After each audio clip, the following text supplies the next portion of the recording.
I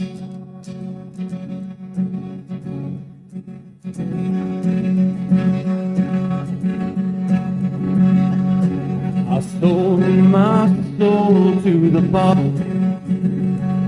Still none of my friends have left me yet.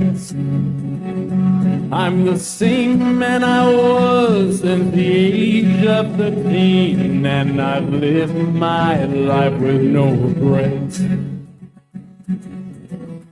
If you're looking for some freedom,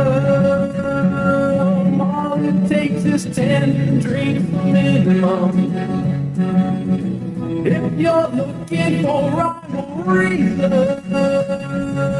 all it takes is 10 drinks. Oh. Is it like, well. Uh-oh, did I lose my mic? Uh-oh, test. There we go, okay. We're live. This is 10 drink minimum. Oh, there we go, okay. My headphones were down. My name is Chris. I am your host. This show is sponsored by the Topo Chico Hard Seltzer.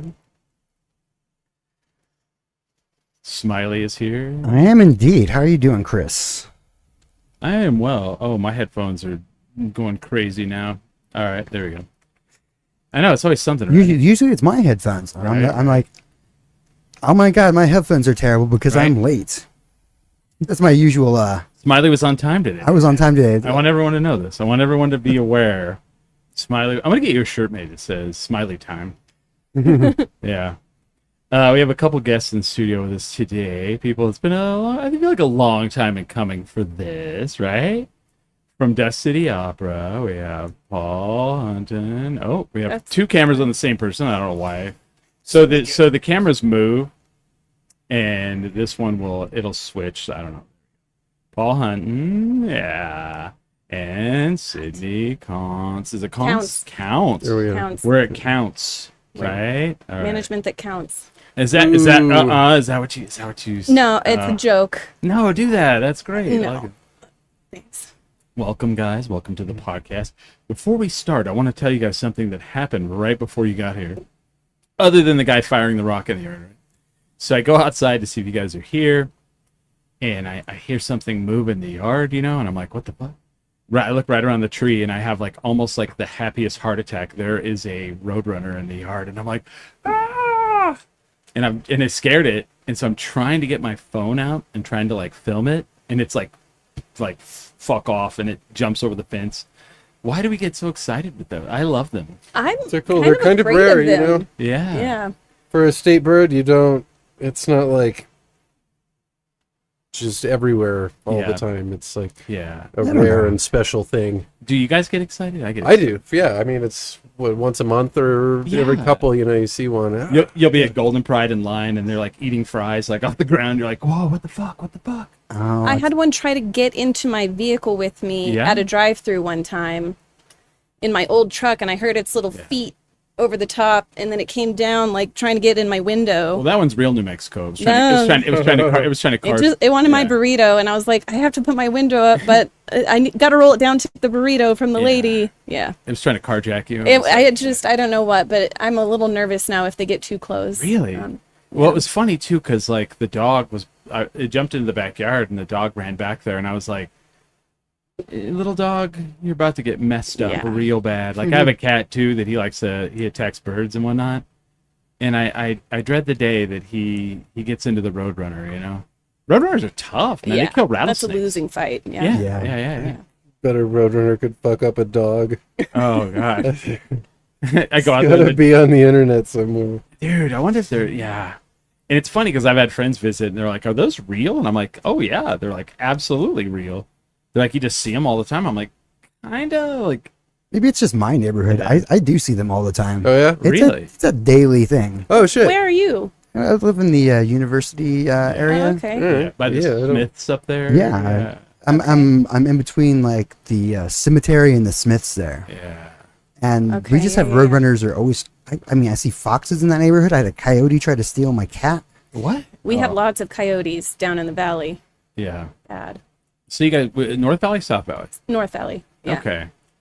Interesting. Some peacocks too in the neighborhood Peacocks, occasionally. So they do the they do this thing that Yeah, oh, yeah. They're Yeah. loud. Oh They yeah.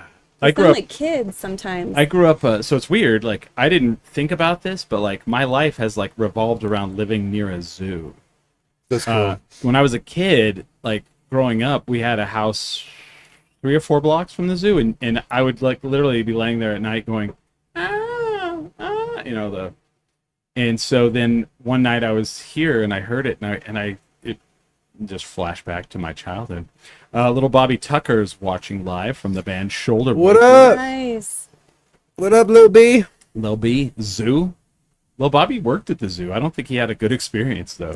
Oh yeah, I've heard it.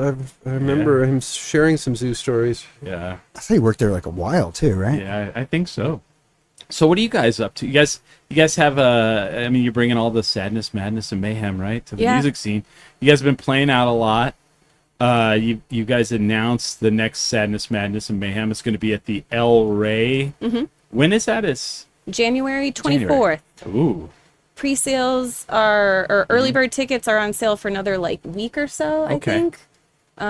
So if you want a discount, get those now. Who's all? Is it just you guys playing, or you guys have openers? to So we collaborate with Giovanni String Quartet, like cello, violin, all of that, and then we're bringing on a circus troupe again. that? Oh yeah, So that's right. it's really like Dust City for the music Yeah. with the string quartet, and then I'm excited because this year will be the first year that we have the fire show indoors with the band. Yeah. So everything will be happening inside together. That's right. You did have that outdoor part of it. I went last year. Last year was my first one. Not the last one, that's for sure. But it was pretty cool, man. I love a good reason to get dressed up. And it's kind of like, I don't know how you explain what the theme is. It's kind of like, I don't know, turn of the century a little bit. Like, how do you explain it? What do you? It's sort of taken on a life of its own, but Yeah. it's like haunted costume There you go, yeah. ball Yeah. meets like vintage circus vibes. Got it. Yeah. Yeah. People yeah. pretty much nail it though. Yeah. For as vague as it is. Mm-hmm. So we're sort of making it up as we go. It's kind of Mardi Gras season, so there's a little Yeah. bit of that in there, but I think carnival, masquerade, Right. maybe some horns and a buttony thing. Oh yeah, and- yeah. A cravat. yeah. I always, it's just weird. Like people are like, they'll see like the Instagram stuff, and unfortunately they're like, where were you at? Like, what was that? Like, and it's always one of those things where you're like, well, I was at this thing, and they're like, oh, that sucks, I missed it. But that's the Instagram life, right? Yeah, But totally. hopefully, so like, what made you guys jump from your previous venue? I can't remember the name of that gallery. It was like a gallery, right? It was at Yeah. Fusion Campus. That's what it's called. So we were in the 708 space primarily. Mm-hmm. It was a combination of things. We love working with them. Yeah. I think we're trying to grow this pretty quickly. And Sure, yeah. we like the idea of being able to collaborate with all of the performers in an indoor space. And we're like, hey, Neil, Amp Concerts, do you guys want to talk to Joe? And, El Rey could be a cool vibe. Yeah.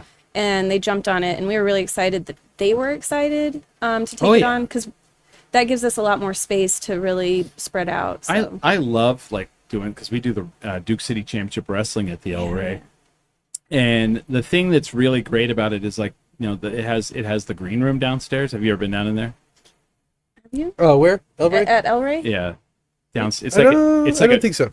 the Sunshine and El Rey are kind of similar. They're both in the basement. Okay. Like cool. if you've been down in the El Rey one, you'll know, because the staircase is like kind of scary to go up and down. It's like super like chemo. narrow. Yeah. Yes. Yeah. And That's the one like right under the stage, right? mhm. Okay. And it's funny because like you get down in there, I'm sure with the band it's fine, but you get down there with all the sweaty wrestlers, and it gets a little humid, Yeah. So I tend to like stand, Ripe. Yeah.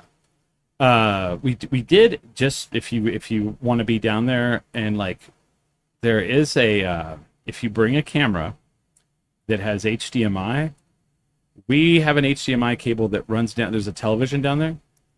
So you can be down there and you can like put a camera upstairs and like watch what's on the monitor. Love it. We ran it. Like I ran it. It was like, I was like, I want the wrestlers to be able to watch the matches while they're downstairs, Yeah. So yeah, we have all that available. So just so you guys know, but El Rey is such a cool venue. I like Sunshine, but I love El Rey. I mean, Yeah. I like El Rey. I was picturing that was the first place that came to mind when I was thinking about like the space inside and like all the art on the walls in there, the black and white. I felt like that will work with the vibe that we're going for, the old drapes. So I mean, we'll see, but Yeah. it's going to be fun. It's going to be fun to have everything inside this Are you guys this going to year. decorate or just like let it be its own? We will decorate for Okay. sure. Yeah. Yeah. Yeah. You guys have a vision. You have a vision of what's going. Yeah. It's Maybe, going to be maybe great. Smiley will go this year. Maybe I will. You maybe definitely should. It's so fun. It's hard to articulate. There's something for everyone. It's weird for me to make plans that far ahead. Yeah. Yeah. I'm all January, you say. So what else you guys have going on like for the rest of the year? A pool party coming up Oh, at at Hotel Zaz. yeah. Have you Zaz. Yeah. guys gone? Have you guys gone yet? Like have you? I checked haven't that been out? able to go to one yet. We're going to be down there on Friday to do some we're going to do promo shoot cuz we're Okay. going to do 80s pool party. Yeah. So I'm going to have these guys go get dressed up in their I don't know, Speedos or whatever. Yeah. Shoot Do a some pool. Tom Selleck like shots. Totally. Outside the Ferrari. Yes. So yeah. I went to SEMO's show and I didn't know what to think. It was kind of at first I was kind of like, I don't know what this is going to be. It's weird. It's on a Sunday, but there was a lot of people there. It was interesting because people are like in the swimming pool, like watching people I play. know, It's yeah, kind of yeah, yeah. interesting. And it was nice. They had a bar, like they had a bartender outside. Someone was flying a drone overhead, so like filming, Crazy. Cool. which I We had, want that guy. I had. Well, no, I have one. Okay. I We do. want you. I have one. I was like, I thought about that, and then I forgot about it, and then someone else did it. I was like, I don't know if they do that, but it's pretty cool. Like, it's pretty interesting. It's pretty cool. I like the idea. I know it's Yeah. the first year, and I don't like to commit to the first year of series like this. And I was really hesitant to sign the band up, but Yeah.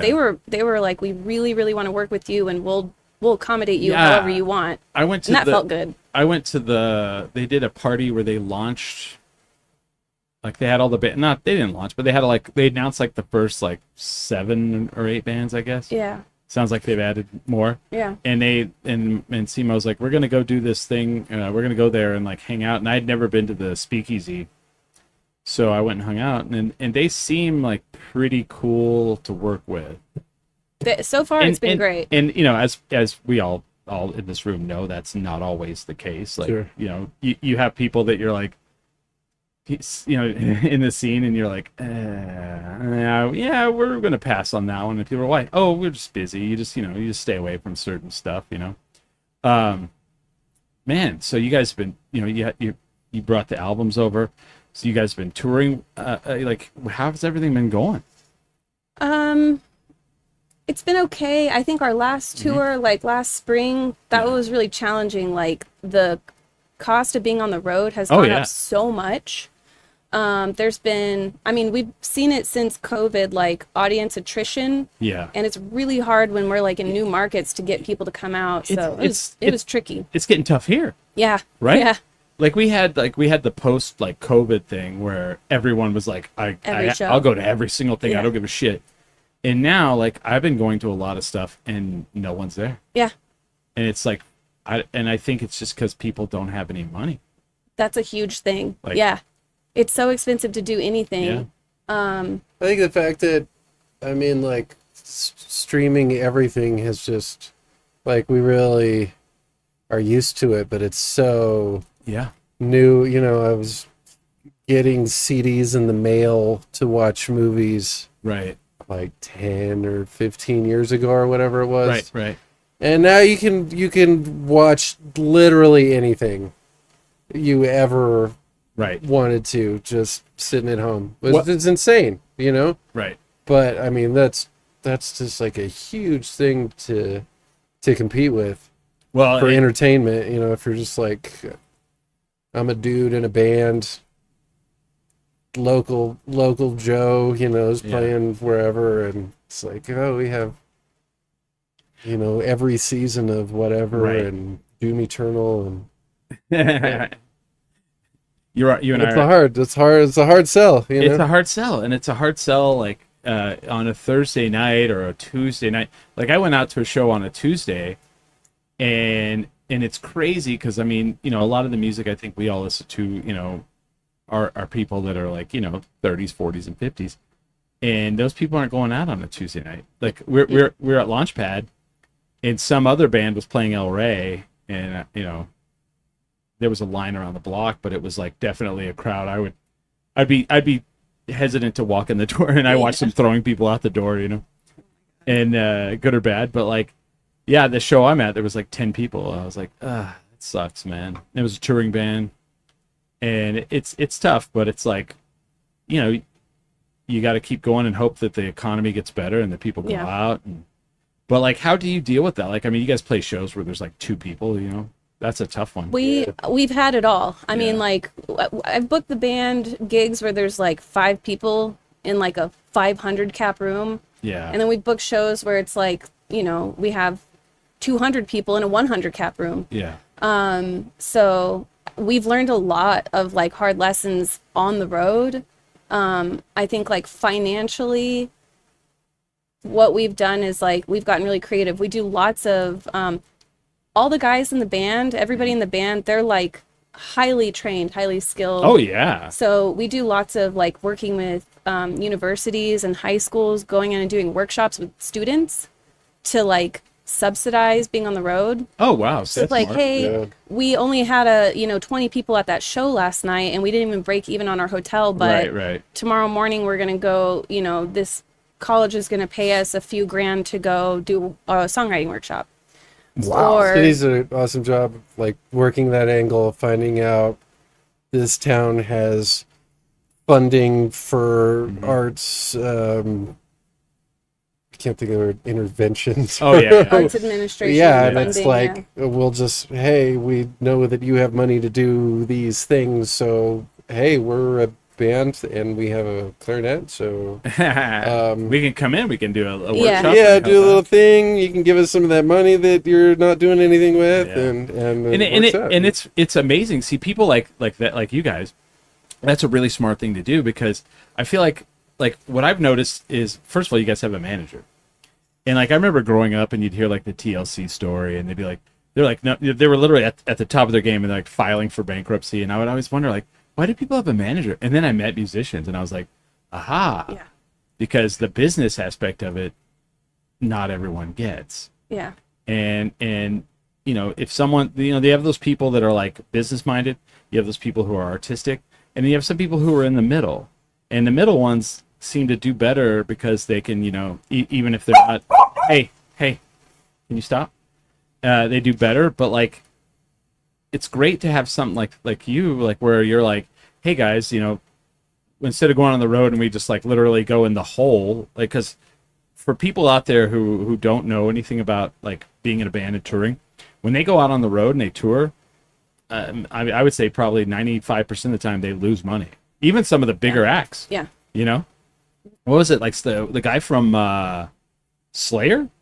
Was it? I think it was a Slayer. Like came out recently, and he was like, most of the money I make is off merchandise that I sell out of my closet. Yeah. And I was like, that's Slayer?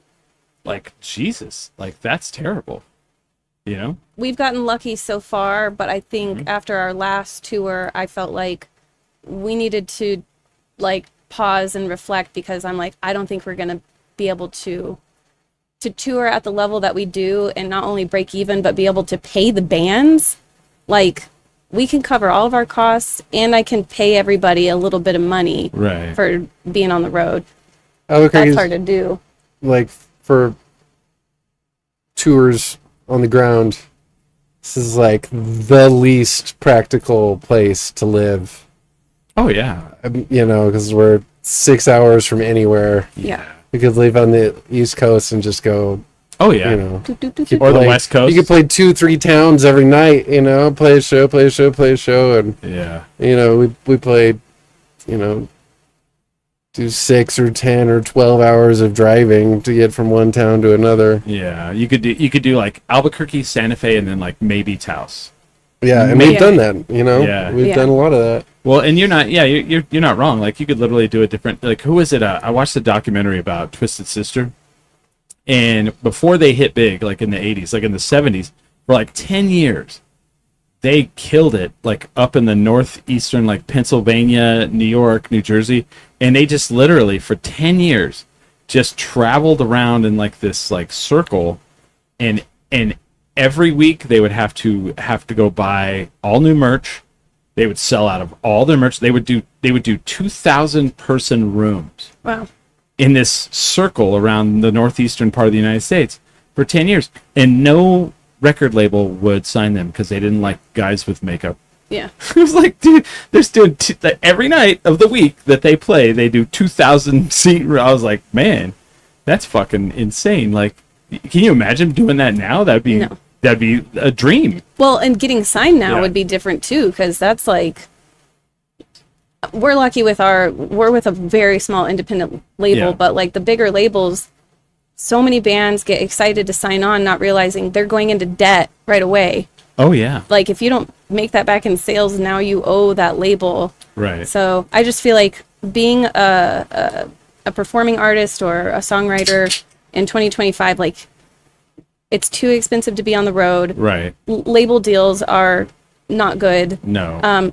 Streaming, Almost you don't a make any scam. money. Almost a scam, It's right? just almost impossible to make a living. And I mean, these guys, I am a full-time manager, and I still feel like we're severely understaffed for what we want to do. Like, we need a full-time booking agent. We need, like, a good publishing agent, like a really serious publishing agent to get funding coming in. Right. And it just, it's Well, hard. I've had friends that were like, I'm going to try to make a go of it, like, because there's playing at the local level, and then there's trying to like push and go, and like literally they'll sign on with the publicist. The publicist's like, all right, we need you to pay like $11,000. Yep. And you pay them $11,000, and then they start telling you, like, okay, you need to do this many posts a day. You need to engage with your audience. You need to make this kind of post. And it's like the weirdest fucking, like, and either you do that and it works, or you don't and it doesn't work, and you threw $11,000 in the toilet Yeah. or whatever whatever it is. It's a lot. I think Yeah. we worked with a publicist years ago, and it was like $6,000, and I still don't know if that was totally worth it for us Right. to do that. I mean, we got a lot of good press out of it, like Yeah. that we will always have, but I don't know. It's hard to justify that. When you guys did the crowdfunding for one of your albums, The second one, Alien Summer, yeah. and you guys were successful at that. Like when you guys first launched that, I'm not gonna lie, I was like, oof, that's an uphill battle. Like I saw how Nobody much thought we were gonna do it. shit I didn't. Yeah. I mean, I'll be nobody. honest, because I had a friend who did a movie, and he was like crowdfunding, and he was like, that was the most stressful thing I ever thought I'd ever do. I won't do it again. Yeah, he said that same thing, and Yeah. he got a movie made, and what was the secret to the success of that? I mean, first of all, the things I've heard is right away, like your first couple weeks, it's going to be your friends and family. That's where that income's going to come in. And it's like the last parts where you're trying to get the money from people that you don't know. That's the hardest part. But what was the Yeah. secret to that? So if anybody's listening and you want to do crowdfunding, a few pieces of advice are like, Yeah. first, you can't just say like, I want to do crowdfunding, I need 20 grand and No. jump in. You need to plan. Like we did a 30-day campaign. I think we planned 2 full months before we ever told anybody that we were going to do it. Right. And then we had our handful of people that were like, we know that they love the band, our close friends, family, Right. fans. And we're like, hey guys, in a week, we are going to do a Kickstarter. We need help getting momentum. Like if you know you're going to donate in those first 24 hours so that we get picked up by the algorithm, the Kickstarter algorithm. and push to Beyond.com. the front page or whatever. Say it. What are you saying? Like, yeah, you get everybody to commit, your friends and family to commit to donating on the first day, so that that traffic gets you put on like the Oh, front. a new and noteworthy kind of thing. Yeah. Yeah. Start trending. Clara says so many spreadsheets. Yeah. Shout out to Clara. I get so much credit for being the manager. It was these two, yeah. Clara is like my right hand Oh, nice woman. person. Seriously, like I feel like she's like co-manager many times. Oh yeah. Part of the team. Definitely. She's like on the management team Yeah. and plays half of the instruments in the band. So we love you, Claire. And she's not here anymore. So that's been tricky for us too. She's in Texas now. So we have to coordinate. Right. Yeah. We're still all of playing that. though. We're still working together. Yeah, Just still working together. got to plan a little more. Yeah, but if anybody's going to do crowdfunding every single day of your campaign, you need to be emailing and texting and calling people and have a list of all the people that you're anticipating are going to back you and having them tell their Hustle, friends. hustle. But we posted and emailed and texted every single day, and then we ended up exceeding our goal ahead of schedule when everybody's like, "You're not gonna kicked in a few do it. doors. Hey, Yeah. where's that money that you said you were going to give us? Meet me in the Dwayne Reed parking lot." You're all like, yeah. yo. You have the chain wrapped around your fist. Like, we're just here to get that money we talked about. Yep, yeah. But I mean, it was great. I'm glad we did it. We needed the money, and we Well- raised like $20-something thousand, Yeah. but it was crazy hard. So you raised 20 grand, and that to me is like is amazing. For first of all, it's amazing. Congratulations on that. But like when you go to sit down and record, does it take $20,000 to record that record?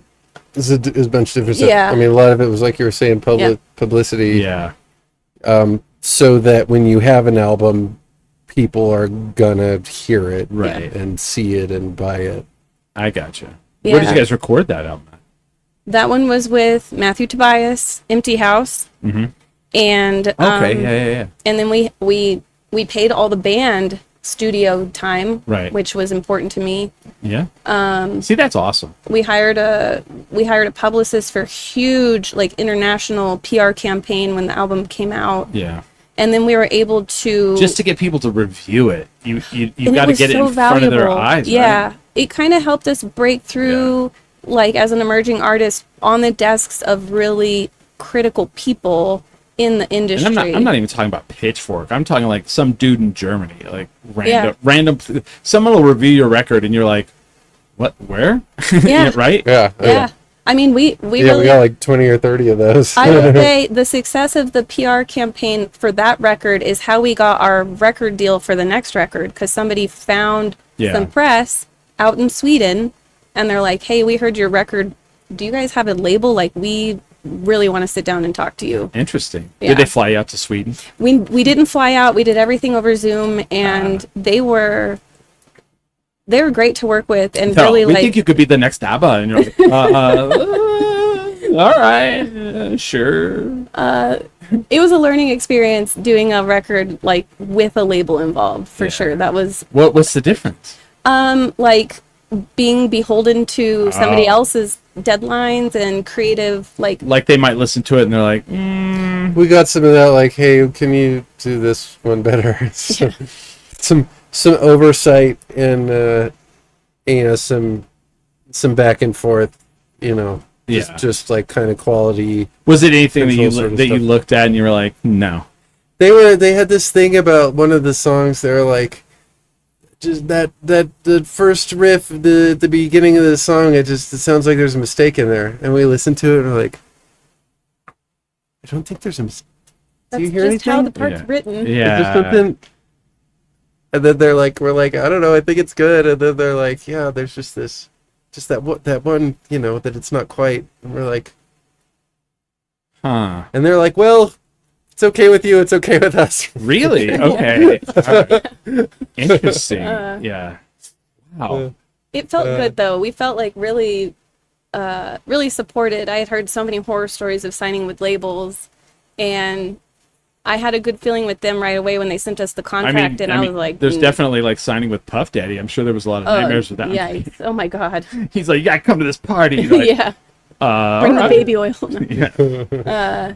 No, they were great. We asked for a lot of I asked for a lot of changes before that contract went through, and they were Oh, like, yeah. they honored every single little No thing kidding. that I was like, hey, if you really want to support us, like this is what it needs to look like. And they're like, you got it. So that, Wow. yeah. And then after it was actually signed and done and we were in the process, it just continued to feel really good. Interesting. All right. Yeah. And we got a lot, like, you know, we noticed a huge shift in like our reach on Spotify after doing that deal. Okay. Like, the Well, band ended up getting like huge in Mexico for some reason. That's awesome. I think our largest listenership is like Mexico City by far. That's what's weird to me. It's a great place. Is like we'll have these weird pockets of people who love our show. Like that gin right there is from a guy in London who flew over here and brought this to us. Yeah, Yeah. it's from a small province outside of London. It's Yeah. made. It's only made there. It doesn't have a barcode. Like you can't No. buy it. No. It's just Wow. made. Yeah, and I have 2 bottles of it because the guy's come twice. Like I guess he works somewhere in the United States and he's like a big fan and he's like I'll bring it by. And then there's a guy from Australia that's come here. Wow. And it's funny because we've never said anything good ever about Australia. We don't say crazy bad things, Doesn't matter. but we always just like portray Australia as being like the Mad Max films. Like I'm like they just I think that's probably true. it's very accurate, right? It's pretty, I feel like they're just always looking for gasoline and, murdering each other on the Fury Road. That's what Australia is. This is what it is, But it's these weird pockets that people always like assume that we're just big in Albuquerque. I'm like, no, like a lot of our audience is like all over. And so like Mexico, that's awesome. Like I feel like, you'll land in Mexico City and it'll be like the Beatles. They're like, you I never want to know. go. We tried to do a Mexican tour Yeah. a summer or 2 ago. I'm sure Josue would go with you. Yeah. Well, and Scott's wife is from Mexico, Scott, Mm-hmm. our bassist, and he had a lot of connections, but the financials didn't make sense. I was like, it sounds like a great time, good party. Yeah. Well, and I have there's- to say no. There's Yeah. also a safety thing. Yeah. It can get, rough. We were down in El Paso. I was in El Paso a year ago at the Comic-Con, and my friend from New Jersey's like, we should pop over to Juarez. I was like, we should not. And he's like, why? I was like, because it's not safe. And he's like, you don't think so? I was like, I know so. And it was funny because like everyone who was not from El Paso was like, it's fine. Everyone from El Paso was like, I wouldn't do it. No. And I was like, I told him, I said, if the people who live here literally like they could throw a rock and hit Juarez, say don't do it, then I would listen to them. Yeah. I wouldn't listen to the person who's from Florida say it, Yeah. I listen to the person who lives like right over there says I wouldn't do it. Yeah. Yeah. Yeah. So I mean there's definitely that. But That was my first thing. I was Yeah. like, hey, I'm like a small white lady.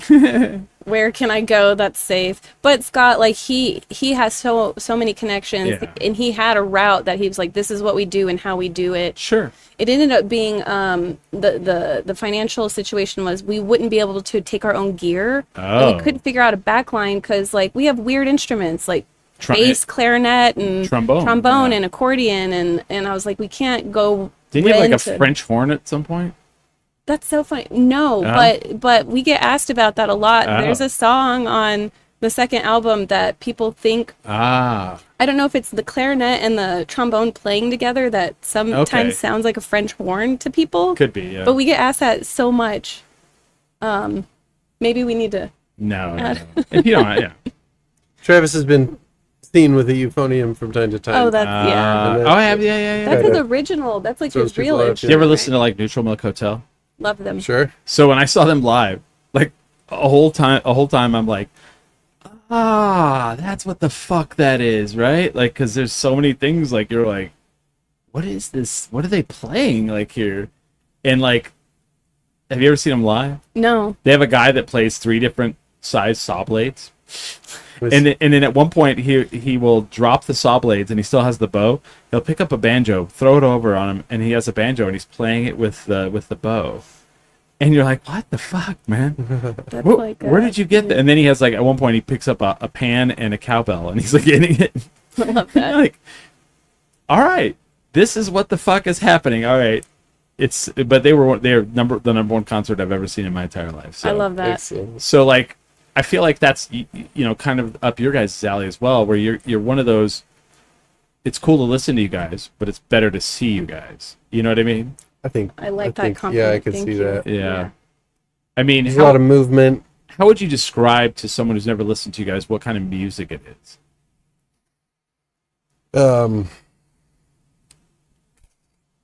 It's like I wanted to. I see don't what know. you would say I first. don't usually do these questions. Dude, I hate. That's why we have the manager. and I hate these questions. Like when Yes. people go, describe your podcast, I go, I don't know. Yeah. A beer and lifestyle show. Yeah. I mean, Dust City is like eccentric Yeah. and dark and moody and silly Yeah. folk rock orchestra. There you go. That's good. That's a Yeah. good way. Yeah. And see, I feel like Paul and I are more on the same level where someone asks us, and I'm like, fuck, I don't know. Yeah, we've Yeah. called it like trauma rock. Drama rock, yeah. I love that, actually. It's hard to articulate because there aren't many other projects that I can compare it to. Do you want to feel sad, happy, all in the same evening? Come on over. Yeah. Have fun. I Feel usually good tell about them, this suicide song. I usually tell them what my influences are, and it's like there's a lot of Tom Waits Yeah. in there, which is already eclectic. So Yeah. you can expect okay, there's going to be a lot of different things, and then there's kind of like there's the Handsome Family. Oh, yeah. kind of like morbid gothic. Yeah, Gothic country. I hate And then- I hate explaining the Hanson Family people. I'm like gothic country, and the people are goth country. I'm like, I did not say No. goth country. Yeah. I said gothic yeah. Yeah. country, and then they go, "Well, I don't get that," and I go, "Okay, well, Go listen to it. Read Dracula. yeah." Yeah. What was the here's a question for Paul. What was the first concert you ever paid for? Metallica,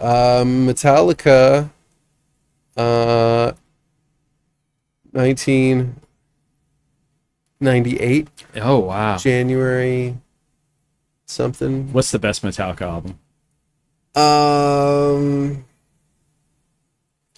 Like the Black Album was the first one for me Mm-hmm. because I was, Interesting. kind of late to the Metallica game, being born in '83. A lot of folks were. Yeah, I was 8 when that one came out, and that one just like the production and some of the solos is just some epic stuff on there.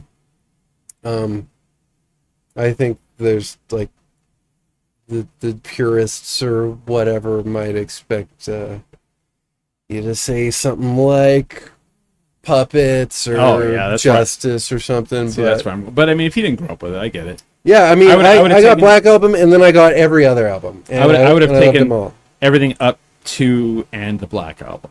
After, Yeah. not so much.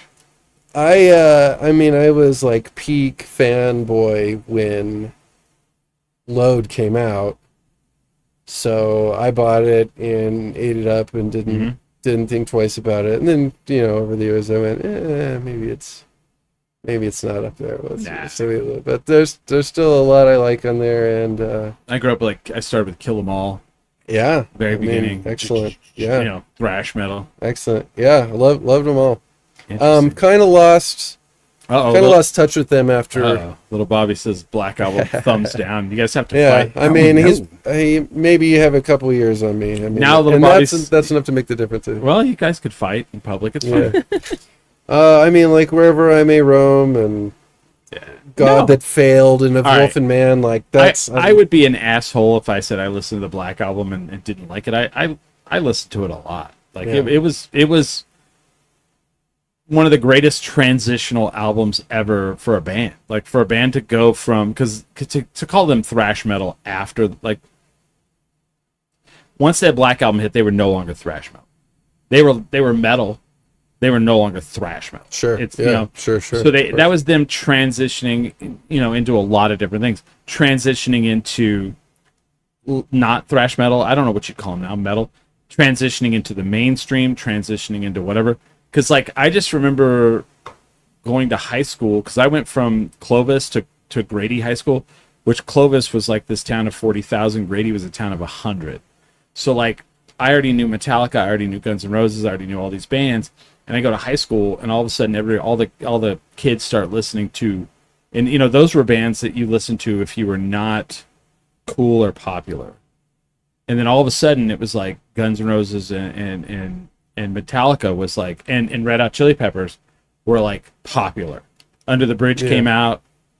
Like, I remember when Under the Bridge came out, and everyone in my high school listened to Red Hot Chili Peppers, and I was like, what in the fuck has just happened here? Because I was a skater kid, and I was like, why is everyone listening to these bands that I don't know, it was very weird, but very interesting. So Metallica, that was your first one. That's a good show. Who opened for them? Do you know?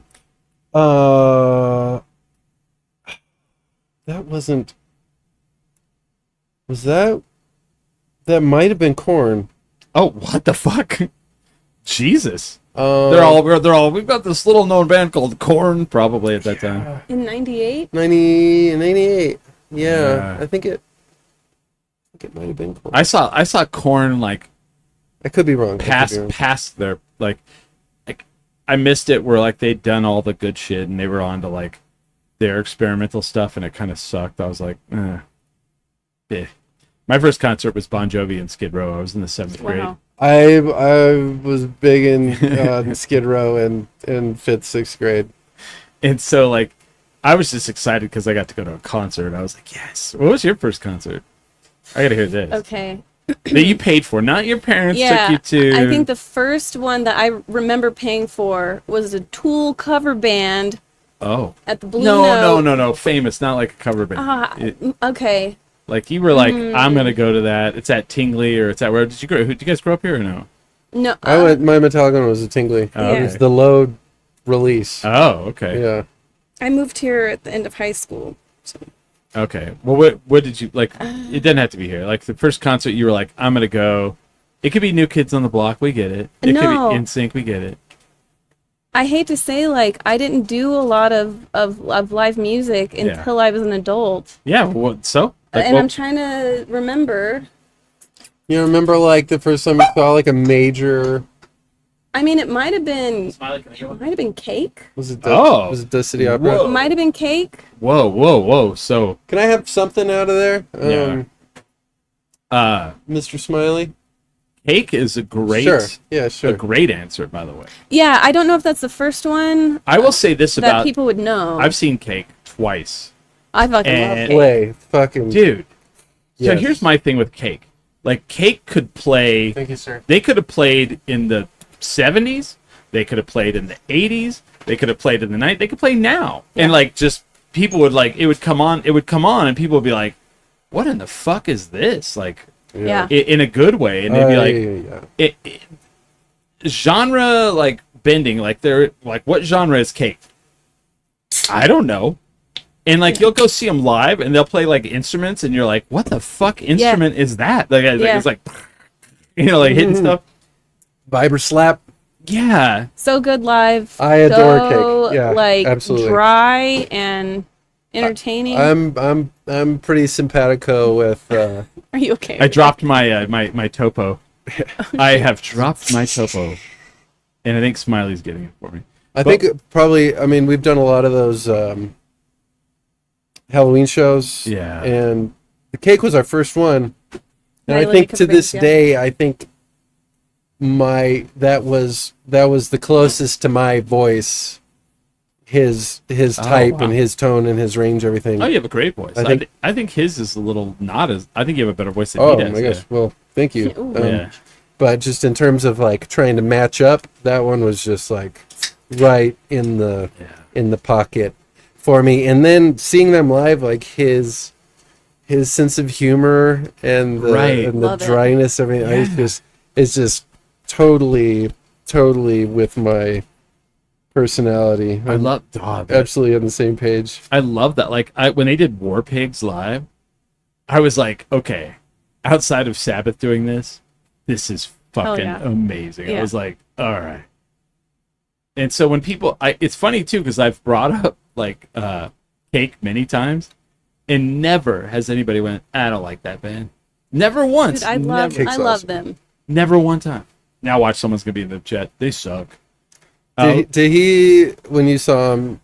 Did he stop and talk Oh yeah. just a ton? Oh yeah. I loved it. It was so dry and great humor. And people were getting angry. I don't know if this happened at your show. They're like, "Fucking play! I didn't pay to listen to you talk." And all this there's stuff. always that. And he don't give a shit. He just keeps talking over him. People are leaving and getting mad. I was just eating it up.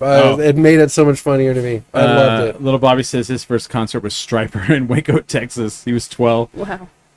Okay. For anybody who doesn't know, Stryper was a Christian metal band. They were big. They were very big when I was in junior high. Oh shit! Yeah, I didn't know that. And they had a big song called "To Hell with the Devil." I'm not making any of this up. And they would throw Bibles into the crowd. And Little Bobby, did they throw Bibles at you? So recently, I saw Ryan Adams at the Chemo. And I know he's problematic. I get it. I know this. He's apologized. I get that. And I know the apology was a little problematic. But, like, I've been a huge fan. Not Brian, not Summer of 69, Ryan Adams. And he comes out. So it's at the Chemo, right? And I go in. I get my seat. I went with my friend Julie. And all there is a chair and, like, 6 guitars on stands around the chair. And a microphone.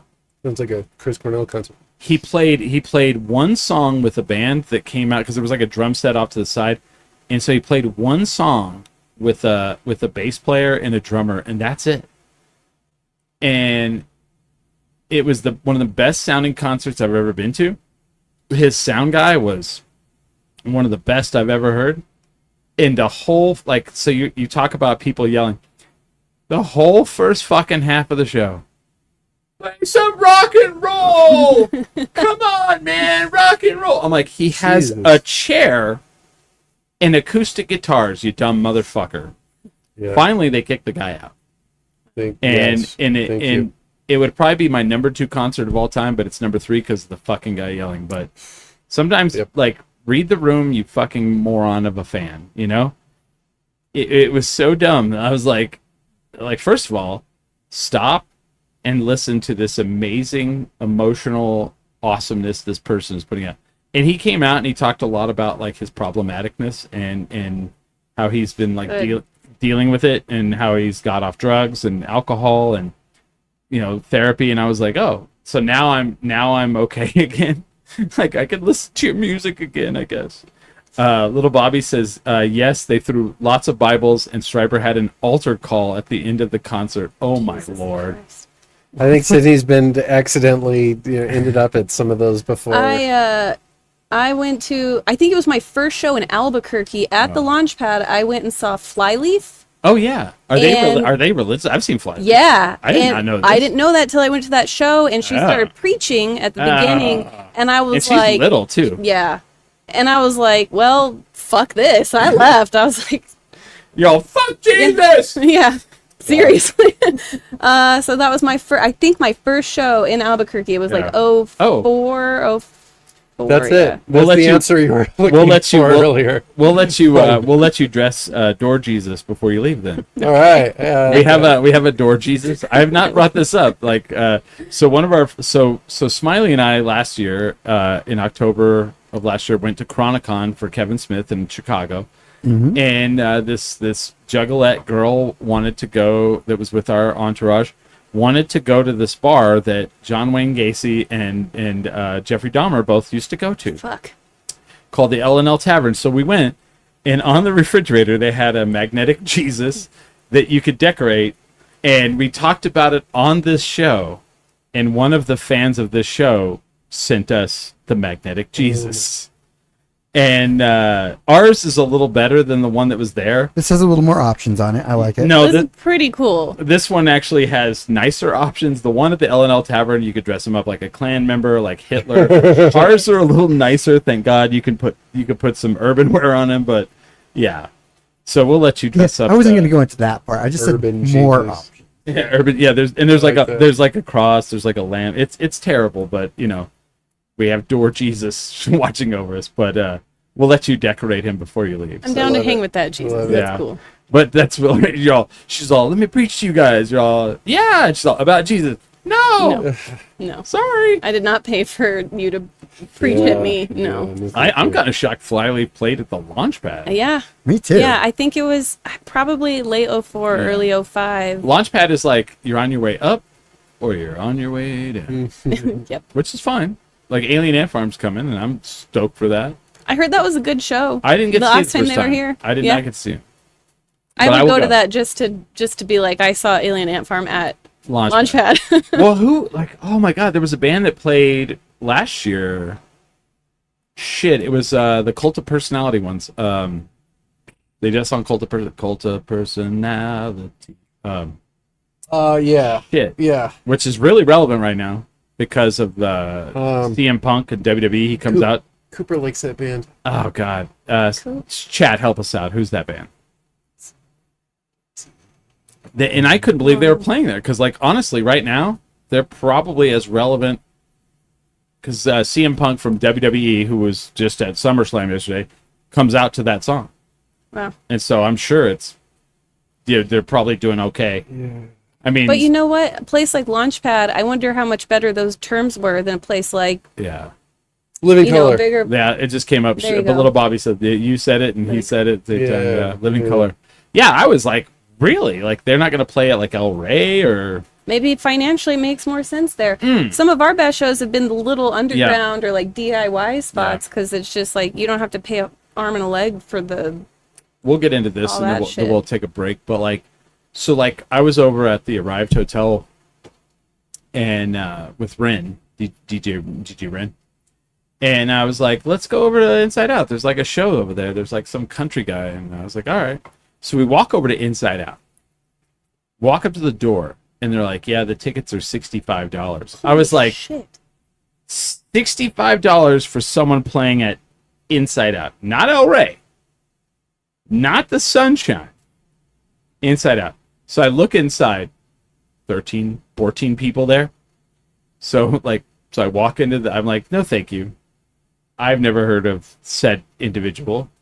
And I walk over to the liquor store and the bartender Vanson's in there and he's like, oh, you're not going to go to the show tonight? I was like, no. And he's like, yeah, $65 fucking dollars. You believe this? I was like, no. He's like, yeah, come on, let's go in. And he takes us through the right, and we go in and we watched the opener and then I left. But like, I looked the guy up. Apparently he's got the band has like 3 million hits on YouTube. And I'm like, I don't know who's advising you here, but like $65 for a ticket seems like a bad idea. Like I've gone to shows at El Rey and not like paid that. And Inside Out that's way insane. And I feel like if you would have dropped it down like, I don't know, 30 or 40, you might have got more people and sold more merch. That seems like you might know more about yeah. that. Oh yeah. Like- I think there's this false notion that if you have a large online presence, that's going to translate to like ticket sales in new markets. No. No. And we've learned like when we get the option, because sometimes it's up to the venue. When you're a new touring band, they set the price. When it's up to us, I'm like, whatever your floor is for tickets, that's what we want Okay. to get. We want bodies in the room. Yeah. Because we'll make that back. We know they're going to like it when they get in, and we're going to make all that back at our merch table. Right. We're not going to charge $65. We're going to get $65. We'll Right. charge $10, so you're going to buy $65 in merch. Right. Well, then they got a Get them value. in They the got door. a value. Yeah, but we always go with the floor for tickets unless we know, like in Albuquerque, something like Mayhem, we're like 35 to 150 for tickets Yeah. because we know people are going to pay that Mm-hmm. and get that experience. But yeah, The fuck was that? All right. That was new. try the Oh. all new Alexa. Oh, that was my Alexa. Okay. Shouldn't have said its name. Now it's going to talk to us. But see, that to me is like they have poor, like someone's advising them wrong. Yeah, and I don't like knowing Inside Out. Inside Out didn't set that ticket price. No, fuck no. No. Because They they probably were like, this is not a good idea. if Inside Out's like charge $5 because they could give a shit about the door. Yeah. They're like, we want to sell liquor, and if we have like 30 to 100 people, we'll sell liquor. If we have 14 in here, we're not going to sell shit. Yeah. You know, I could tell you that for a fact. Little Bobby says, I can't stay for the rest of the podcast. I'm heading to Kiva to see the band America. Oh, Oh hell yeah! that the Road Through the Desert with the Horse with No Name band, right? I think. But I did that. I did my birthday at Launchpad, my 50th, Yeah. and like Joe was like, "Can I do my 50th birthday here?" He goes, I'll give you Moonlight Lounge. I'll just give it to you. Like I'll have a door guy and I'll have a bartender. I'm like, okay. And he's like, just get the bands, book the bands. And so I got Red Light Cameras, SEMO, and Youngsville.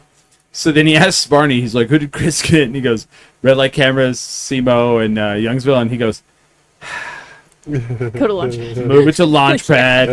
and then SEMO had to cancel. So then I got Dog Jury instead.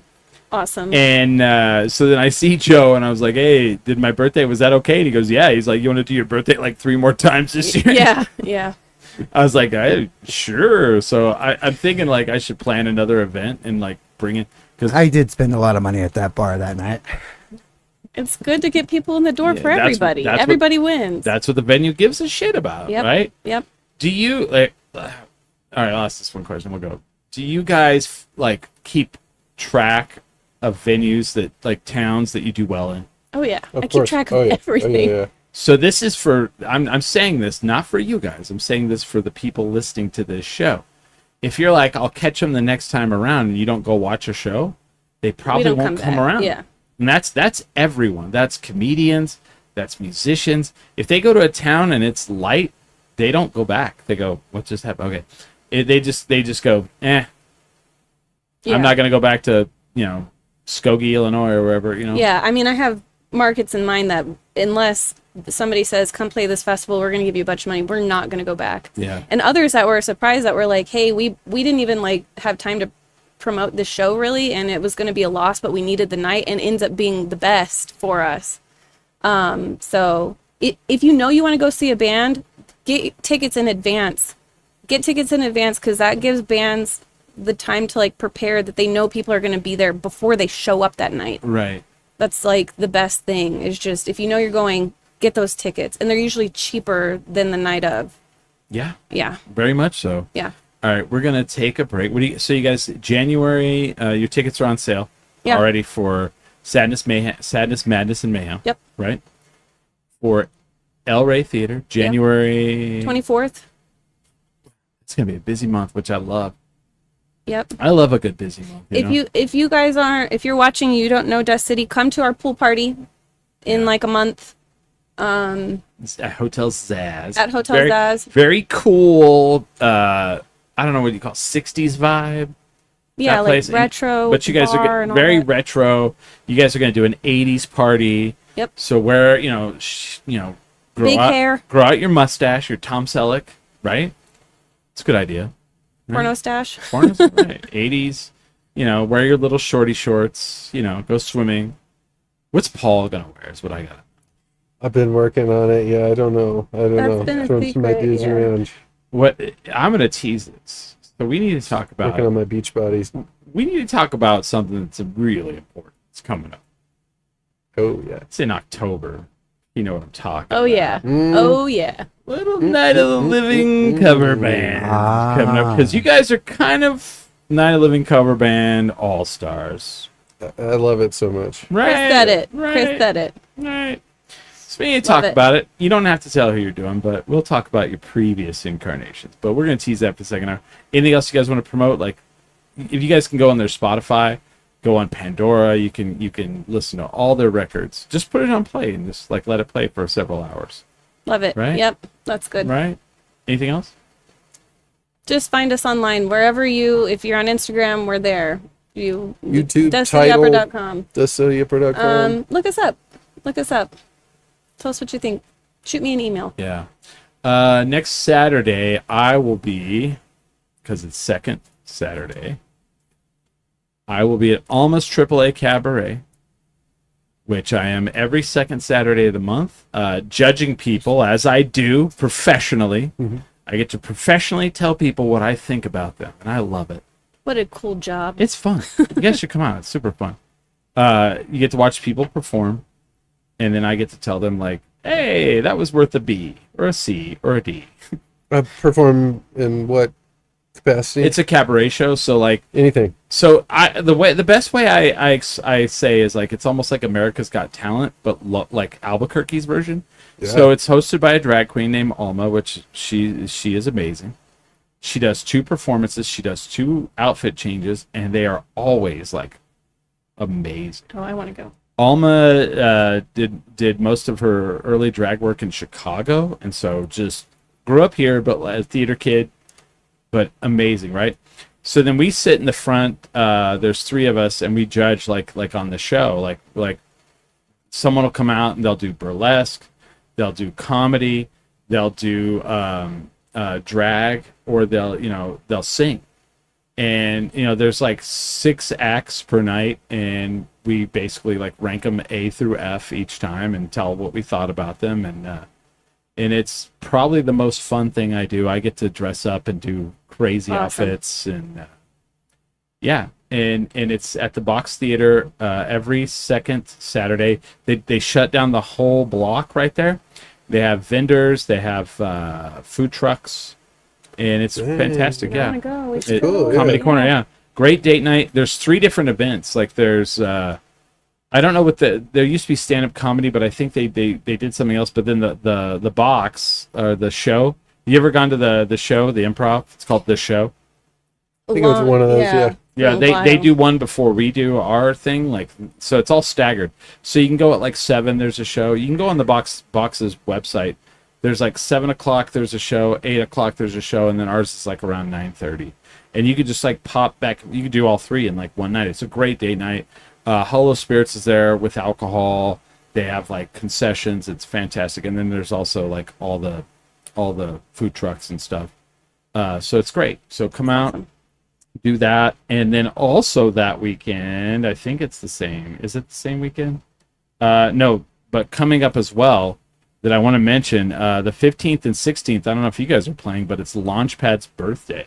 It's the 28th anniversary of Launchpad. Nice. So I just want to bring that up for Barney Lopez, because he can't be here to promote that. So that's dope. You've done right? one of That's their not birthday that long. shows. I mean, I've been Yeah. going there since I went there in 9th grade Jesus, all ages show. I hope. for Death. Yeah.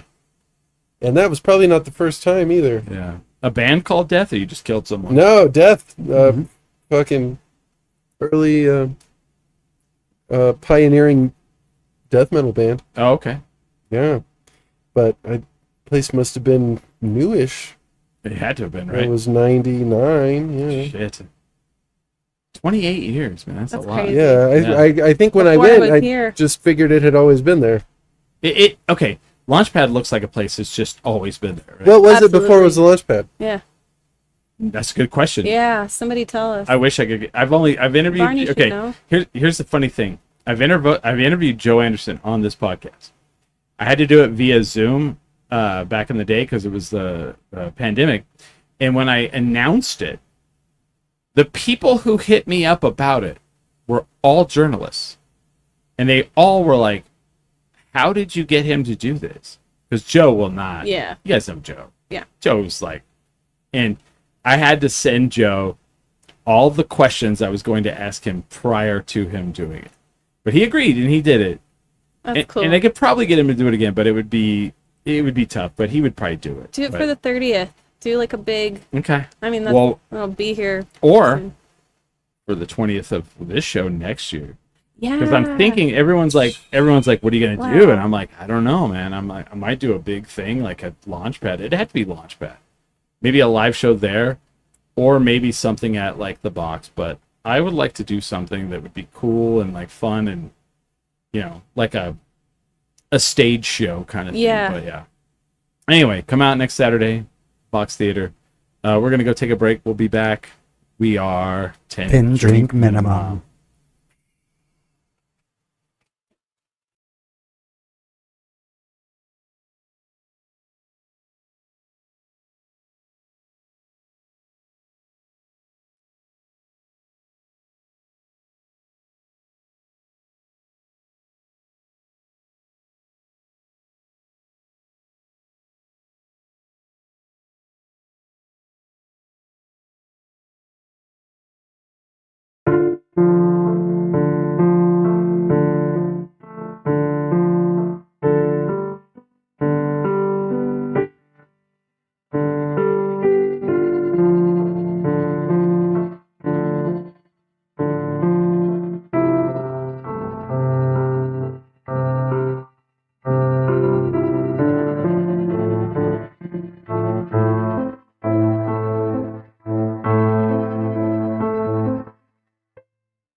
Lay down and sleep in your cozy little bed. Don't feel the sheet. It's mighty cold.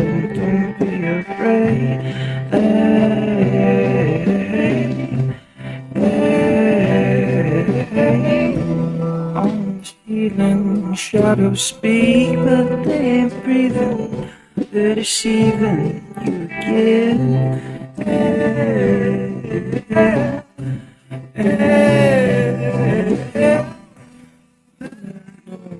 Oh, Greeks even when there's no one around.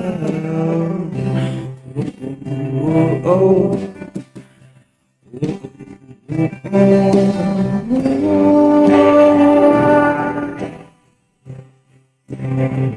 Pentagon's strong, keep you down. Would you wait another day to hit the ground? But the most forget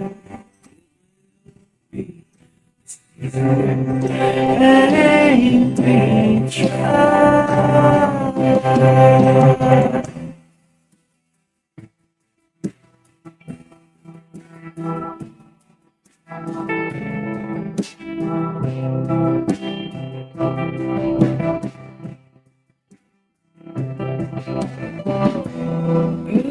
Curtain, shine a spotlight on the forehead. You absorb the sweat.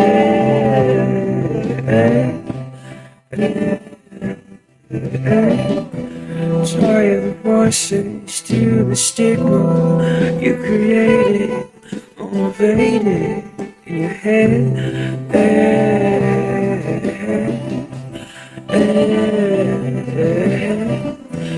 And I know the floor creaks even when there's no one around.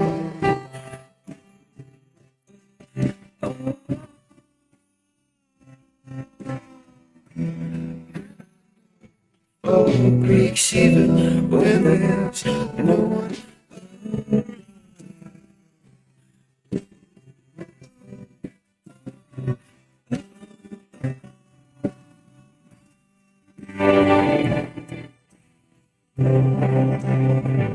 Under control, keep you down. You wait another day to hit the ground. Oh, oh, never explore here. It will be the season. And we try. Control. Keep you down. wait another day to hit the ground. It's for you. The season of baby child.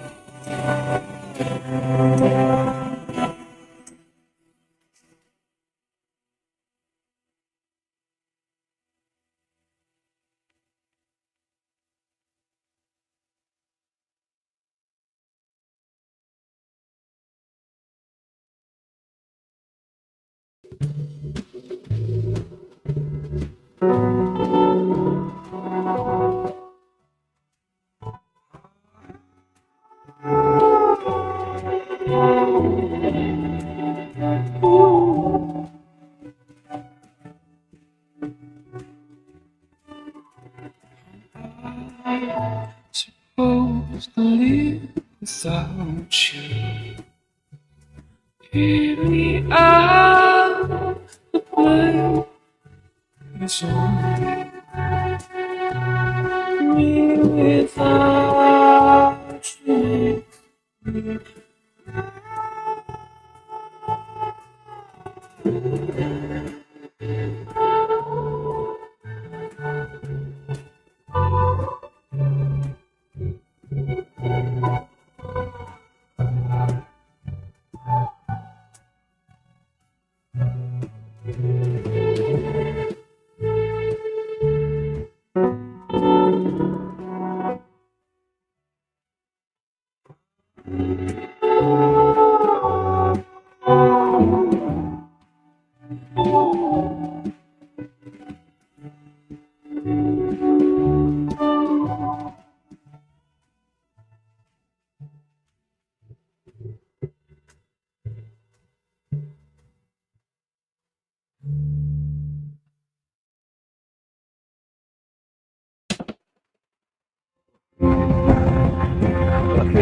I'm speaking of wishes for the days they could be better. Don't feel right. I swear the world's above and I want you to say what wasn't for us. What could be better? How do we do that? To the place I'm back to find, stay up, you started. My days next to your skin.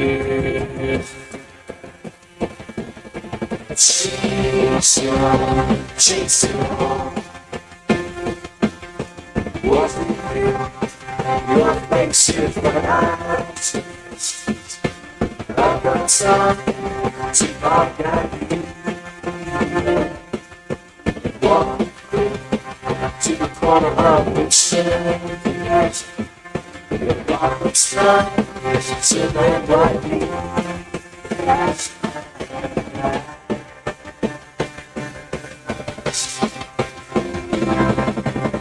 Floating is down, I could waste there's ways to fall to your sky. I'm speaking of wishing for the things they could be better.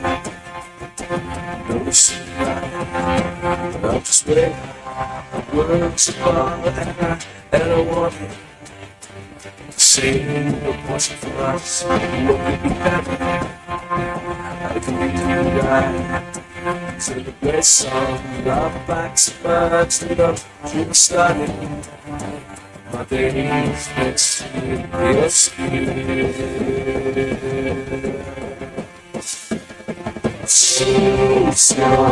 Chasing on. You like sound, it's a sound of you taking me down. Your eyes signal, that look is mine. Without the sun, more than I still right. Your child, it's like somebody.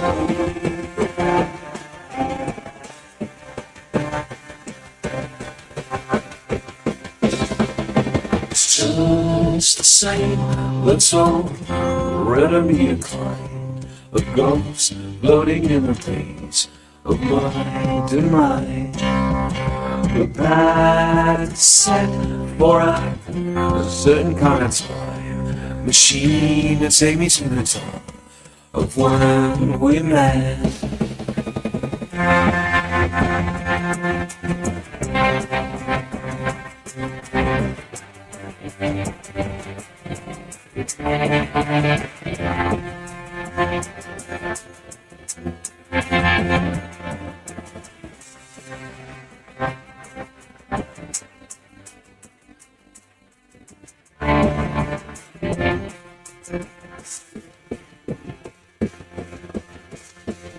Chase it on, chase it on. Do you hear that sound? It's the sound of you taking me back. Your eyes signal, that look is mine.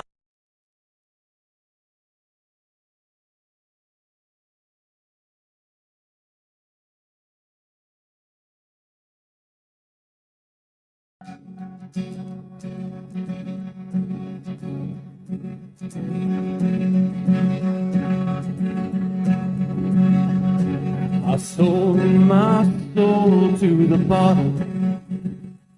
Still none of my friends have left me yet. I'm the same man I was since the age of 13, and I've lived my life with no regrets. If you're looking for some freedom, all it takes is 10 drinks minimum. If you're looking for rhyme or reason, all it takes is 10 drinks. Okay, we're back. We're live. It is the Billy / Wavy Hour. Oh man, we had all this conversation off the air. I don't know why we did that. We're mean. We're mean to you guys. My name is Chris Burnett. This is 10 Drink Minimum, and it is hosted currently by our national sponsor, Topo Chico Hard Seltzer. Smiley, I found us a keg fridge. You know? I did. I found it. I'm picking it up the Friday after next. It's a two barrel, 2-tap system keg fridge that someone is donating to this studio, Smiley. I hope you know that Sarah and Kelly from Dry Heat Comedy are donating a Cool. 2-tap system Excellent. so we can have two beers from Marble. Now, Smiley, I'm going to ask him, I'm going to be like, which beer do you guys have that you don't make with wheat? Because he can't have wheat.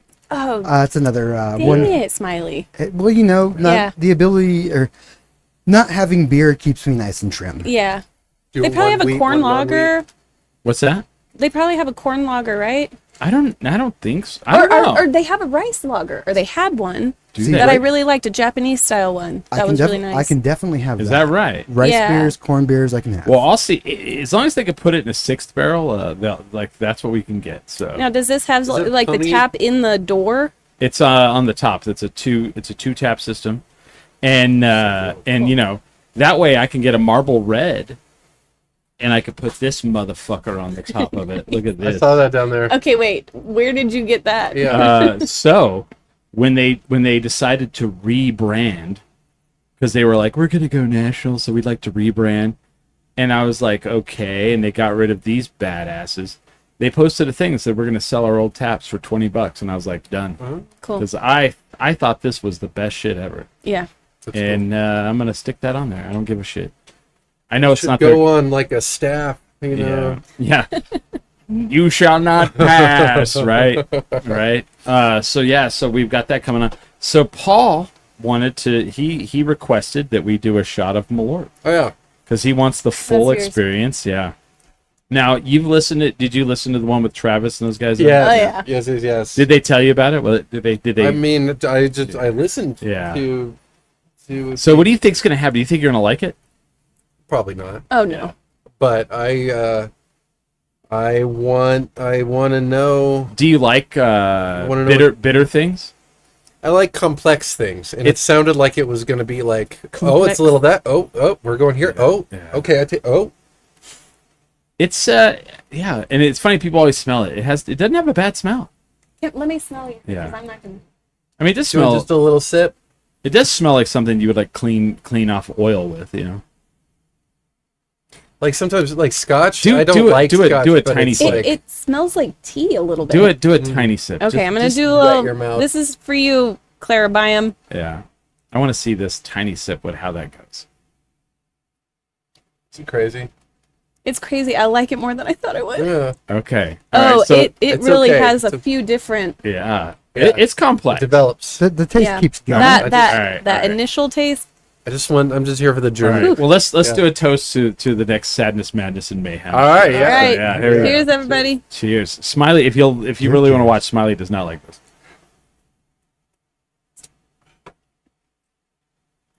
Yeah.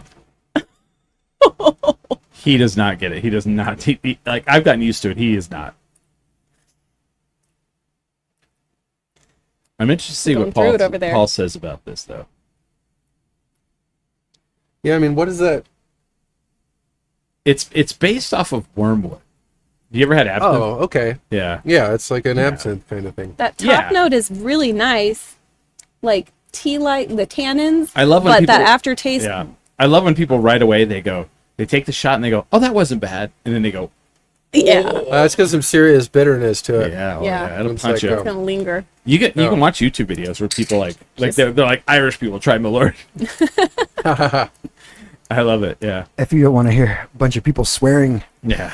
Yeah. with an Irish accent, it's great. And then at work, people will be like, "Is that your family crest on your arm?" I'm all, "No."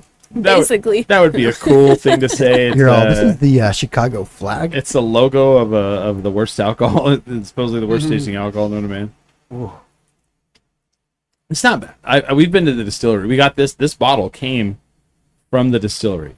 That's Mm-hmm. pretty cool. They like they- actually, It's like medicine. It's like Yeah, yeah. it's like it's like a I don't know, aspirin or something, just Yeah. a pill that you should not taste. Yes. And it just you keep it in your mouth too long and you get that. They Yeah, it's like actually were bitter. allowed to make it during Prohibition because they said it was medicinal. Supposedly, it kills worms in your stomach. I believe, but like I always feel like my favorite joke about that is they'd be like, "It's medicinal." Sure, it is. Oh, Jesus! Yeah, it has to be. Why would you drink that? Yeah, because Cool. when you're a kid, you'd have to hold your nose. Yeah. No kid's gonna Yeah. take that from the liquor No, cabinet. God, no. Is Oh it- yeah. Is there like a I mean there's probably like a famous cocktail that's like the way to consume No. Malort. No. No? they Bartenders actually, So- are like, I'm not gonna touch that. So there's shit. so there's the naked what is there one it's one they make with mezcal. Naked and Famous is what it's called. And so Brandon at Founders, if he has Malort, he'll make one that's called Naked and Afraid. and instead of mezcal, he does Malort. But good album title right there. but Naked what's- and Afraid. right, what's funny though is we've been to the distillery. We've met the guy that actually makes this, and he does not like it. and he actively tries to make it worse. They're actively trying to make it taste worse. They have specialty ones. Yeah, they had one that was like a Valentine's Day with like That was chocolate and rose Oh. petals yeah, Oh. not good. and Malort. And Malort. Then there was one that it was Malort aged in a Lafroy Scotch barrel. That was not too bad. I did not like I that would one at not all. like that. Then Everyone else almost threw up in their mouth, but I was like, this might be. they have a palatable. bourbon. They have a bourbon. No. Yeah. Interesting. There was but the only time in Chicago, because if you go to Chicago, if you like Smiley, if you walk into a bar and you say 3 handshakes, do they bat an eye or do they just get it? No, they just get it for So you. a handshake is a shot of Malort and an old style beer. Old style. And if you walk in, like I don't think there was a single bar where they were like, we don't have that. Like everywhere you went, You so get 3 handshakes, right? Yep. boom, boom, boom. Wow. Like they know they like boom, it's ready to go. I've had people who like grew up in Chicago, like I've never heard of this, and then they'll text their cousin, and their cousin's like, "Are you an idiot?"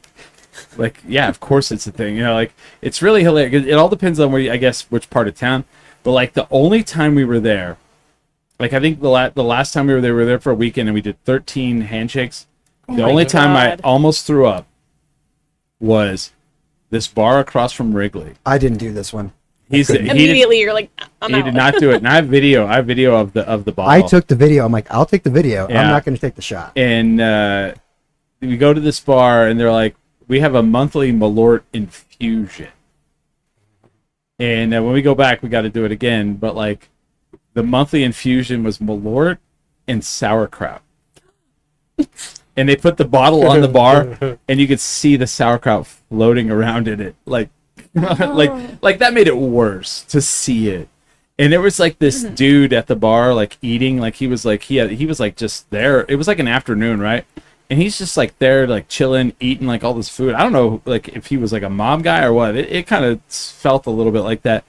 But after we did the shot of Malort with the sauerkraut, all of a sudden, like, he started talking to us, and he'd be like, "You ever had this?" And we were like, "No." And he'd look at the bartender, and he's like, and they bring it over and just pour it for us, and we got it, like they just gave it to us. And then he was like, they brought us food. It was like the weirdest fuck. Like all of a sudden we were in. Yeah. Like he was like, "All right, these guys are legit. Hook them up." You know, like it was the weirdest fucking. It was thing, like we were part of the regulars. Like Yeah. after that, they're That's like, "Oh, cool these when guys that are cool." happens, right? And then, so then I wanted to buy a shirt because I kind of like buying shirts from like random, like weird, fun places that we go to. And they were like, they didn't have the one I wanted. And they were like, "Oh, but we do have a shirt with our logo on the front, but it was the shirts that we gave to our security people." And I was like, "I'll buy it." And they're like, "Okay." And that's the shirt I'm wearing in the Dog Jury video. Oh, nice. Yeah, if you've seen the dog, I saw it when it first came out. I need to watch it again. When I'm in the mall and I'm like, Yeah. and it says security, and I turn around and I'm all, "Hey." It's from that bar, but yeah. I think I watched the premiere, Yeah. like the YouTube premiere of that, and haven't watched it since. Well, so let's speak about what we teased a little bit. So we talked about a little thing that happens in October called Night of the Living Cover Bands, right? Yes. That's like my favorite, I think, local event. Which is weird because, like, I don't know. It's like our October festival thing. Like, Yeah. it's weird. It's just this organic thing that happened, and now it's so big that like bands will be touring, and they're like, they'll hit up Barney says they'll hit him up. They'll be like, "We're coming through in October," and he'll be like, "Well, Nope. we have all these Sorry. dates during the middle of the week," and they'll be like, "What about Friday and Saturday?" He's like, "Nope." Nope. Yeah. It's such a moneymaker Yeah. And fun. and fun. That every year I know, because it's really hard when we work in a band to get time off to go to our own shows. I never get to go see other bands play. No. And so that month is when I know, like, if I'm there working with the bands, I can discover other cool local bands tonight. Yes. 10 other cool bands. And some of my favorite bands, I've Yes. learned about them at Night Living Cover Bands. Yeah. Or like, oh, they're covering a band I've heard of, but I don't really know. I fucking like this. Yeah. This is cool. We do the announcement show. It's already booked. I can't say when it is yet. But like that show is like one of my favorite things to do, and yet it causes great stress. People get fucking pissed. That's the one of 10 drink minimum that I put on my calendar. That Like, one every year. There was one time, like 3 a.m, like people are messaging me. "I can't believe you said that." Like, what did I say that was so fucked up? Something about their band or their performance or something. Or didn't say. I Or was didn't like, say, I was yeah. like, you can't do that band and not play this one song. Oh yeah. Oh, and, sure. and like, I get into fights with people. They're like, "We're gonna do like Billy's." I'll use Billy Love as an Billy. example because Billy doesn't give a fuck. Yeah. Billy's like, "We're gonna do Radiohead and we're gonna do nothing before Kid A," and I'm like, and he's like, and then we're gonna do like the deep cuts. I'm like, so you're gonna play a fucking set list for 5 fucking people in the audience? Yeah. It's like, cool. All these people bought a ticket to see fucking Radiohead, and you're gonna play nothing that they wanted to hear. Cool. I think we've had this Yeah. talk within the band. Yeah. Where they're like, oh, it'd be cool to do deep cuts. And I'm like, no, it wouldn't. No, it Not wouldn't. No, I it mean, would not. if you want to do deep cuts, let's just book our own show Yeah. of XYZ band deep cuts, not at Night Right. Living Cover Bands. So then the other thing is people will be like, "You didn't," like, I'll get messages. "How come you didn't talk about us?" I'm like, this 2-hour show. It's 100. And it's like, how many It's bands? 100 Hundreds bands, of yeah. bands. and if I don't even know you, then how, well, I'm sorry, I can't. I'm not gonna say anything. I'll say cool. You know? It grew past our show. There was one point where we could get it all into one show, and then like Yeah. now it's highlights now. It's like untenable. Yeah, and I'm like, I'm sorry I didn't. Well, and then sometimes I don't talk about bands because I don't like them. It's your show. That's the rules. Like that. I'm sorry, I don't like what you do. Now here's a true story. When I look at the schedule, I'm gonna go to as many as I can go. I'm going to Chicago in October, so I'm gonna miss 2 nights, which sucks. Oh shit. But then I'm gonna make that up because Santa Fe Comic Con is happening. And I have to be at that, but I'm going to bring people back. I'm going to bring Ming Chen in for his first Night of Living cover bands. Oh. He's never Epic. been, but he's heard about it many fucking times. He's like, that thing sounds amazing, right? Don't know what night that is, but we're going to do it. We're going to be back here. I already told him. I was like, sorry, we got to come back. We got to leave as soon as the con is over and drive to Albuquerque. Night of Living cover bands, you can crash my house. We're going to do it. It's how it goes. But I look at the calendar of that week and I go, all right, who's playing that night? And there are certain bands. Red Light Cameras. Sorry Wedo. Dust City Opera. You don't miss those fucking nights. Because you guys get the memo. Right? We just love it. Am I wrong We on just that? love it. Yeah. I don't think so. I mean, yeah. And I saw and I forgot. I've already forgotten. I've already seen the list. It's changed probably a little bit, but I've seen it. Do you guys want to tell who you're doing? Yeah, Or do you wanna wanna keep talk about secret? it? You want to keep it secret? You haven't had Barney on. Mm-hmm. Have you? We haven't done the announcement show, but the rundown. Yeah. We But don't like- have to say what night we're but I've doing, already but- had Sinister Surfer on. They're doing the Doors, which I think is Oh, cool. Excellent. that one to me. I'm like, have you seen Sinister Surfer? Did they have a different name? Nah, I don't Or think so. Members of other. Or Yeah, I mean they're very surf rocky. Imagine if like the Doors were surf rock. okay. So when they were like, we're gonna do the Doors, I was like, that's kind of in your wheelhouse. Yeah. Yeah. Which I'm fine with for a younger band. Yeah. And then I feel like if you've been around for a while, it's better if you do something that's out of your Yeah. wheelhouse. Yeah. But So you know what we're doing? I can't Or did you remember. forget? I saw it. I forgot. 9 Inch Nails. That's right. Oh, wow. See, which I yes, that's right. Which I love. Yeah. Because maybe it's in your warehouse, but maybe not. Like I don't feel like people are expecting that. That's a little stretch. I mean, we Yeah. started off We kind of. try to stretch every year in We've done every some way. like Because you've done Bowie, big classic kind of stuff. you've done the Stones, Yep. right? We did Garbage. Cake early on. We Garbage. did Garbage. I don't remember the Full Garbage. Drag. He was in Yes, I remember. She did that. me up really well. hits, the Yes. hair, makeup, all the. I remember that now. Okay. There's What like else? 6 or 7 Okay. of them now. Muse. Muse. You did That- Aerosmith. I don't remember the Aerosmith. That That was was the COVID. pandemic. That was the The stream. no yeah. audience, but I do remember that because they used my cameras for that show. Yeah. Yeah. We did U2 last year. Oh yeah. That's right. Very much so. How do you decide? Does the band decide? or I you- dictate. Really? Yeah. Yeah. Yeah. I just find, there's just Yeah. something bubbles up, Are you? and then I'm just like, that's what I need. yeah. That's what I need this year to. Are you a U2 fan? U2? Yeah. Yeah. So, I mean, are you a Nine Inch Nails fan? yeah. So, like, Yeah. you're both. Yeah. Interesting. I mean, I sometimes forget about. Yeah. I'll like love a band, have Yeah. a phase, Yes. and then I'll forget about them. Yes. Like Yeah. U2 has like kind of disappeared. well, yeah. Well, they pissed From- off everybody from my, with an you iPhone. I'm, a few years ago. I agree with what you're saying. So for me,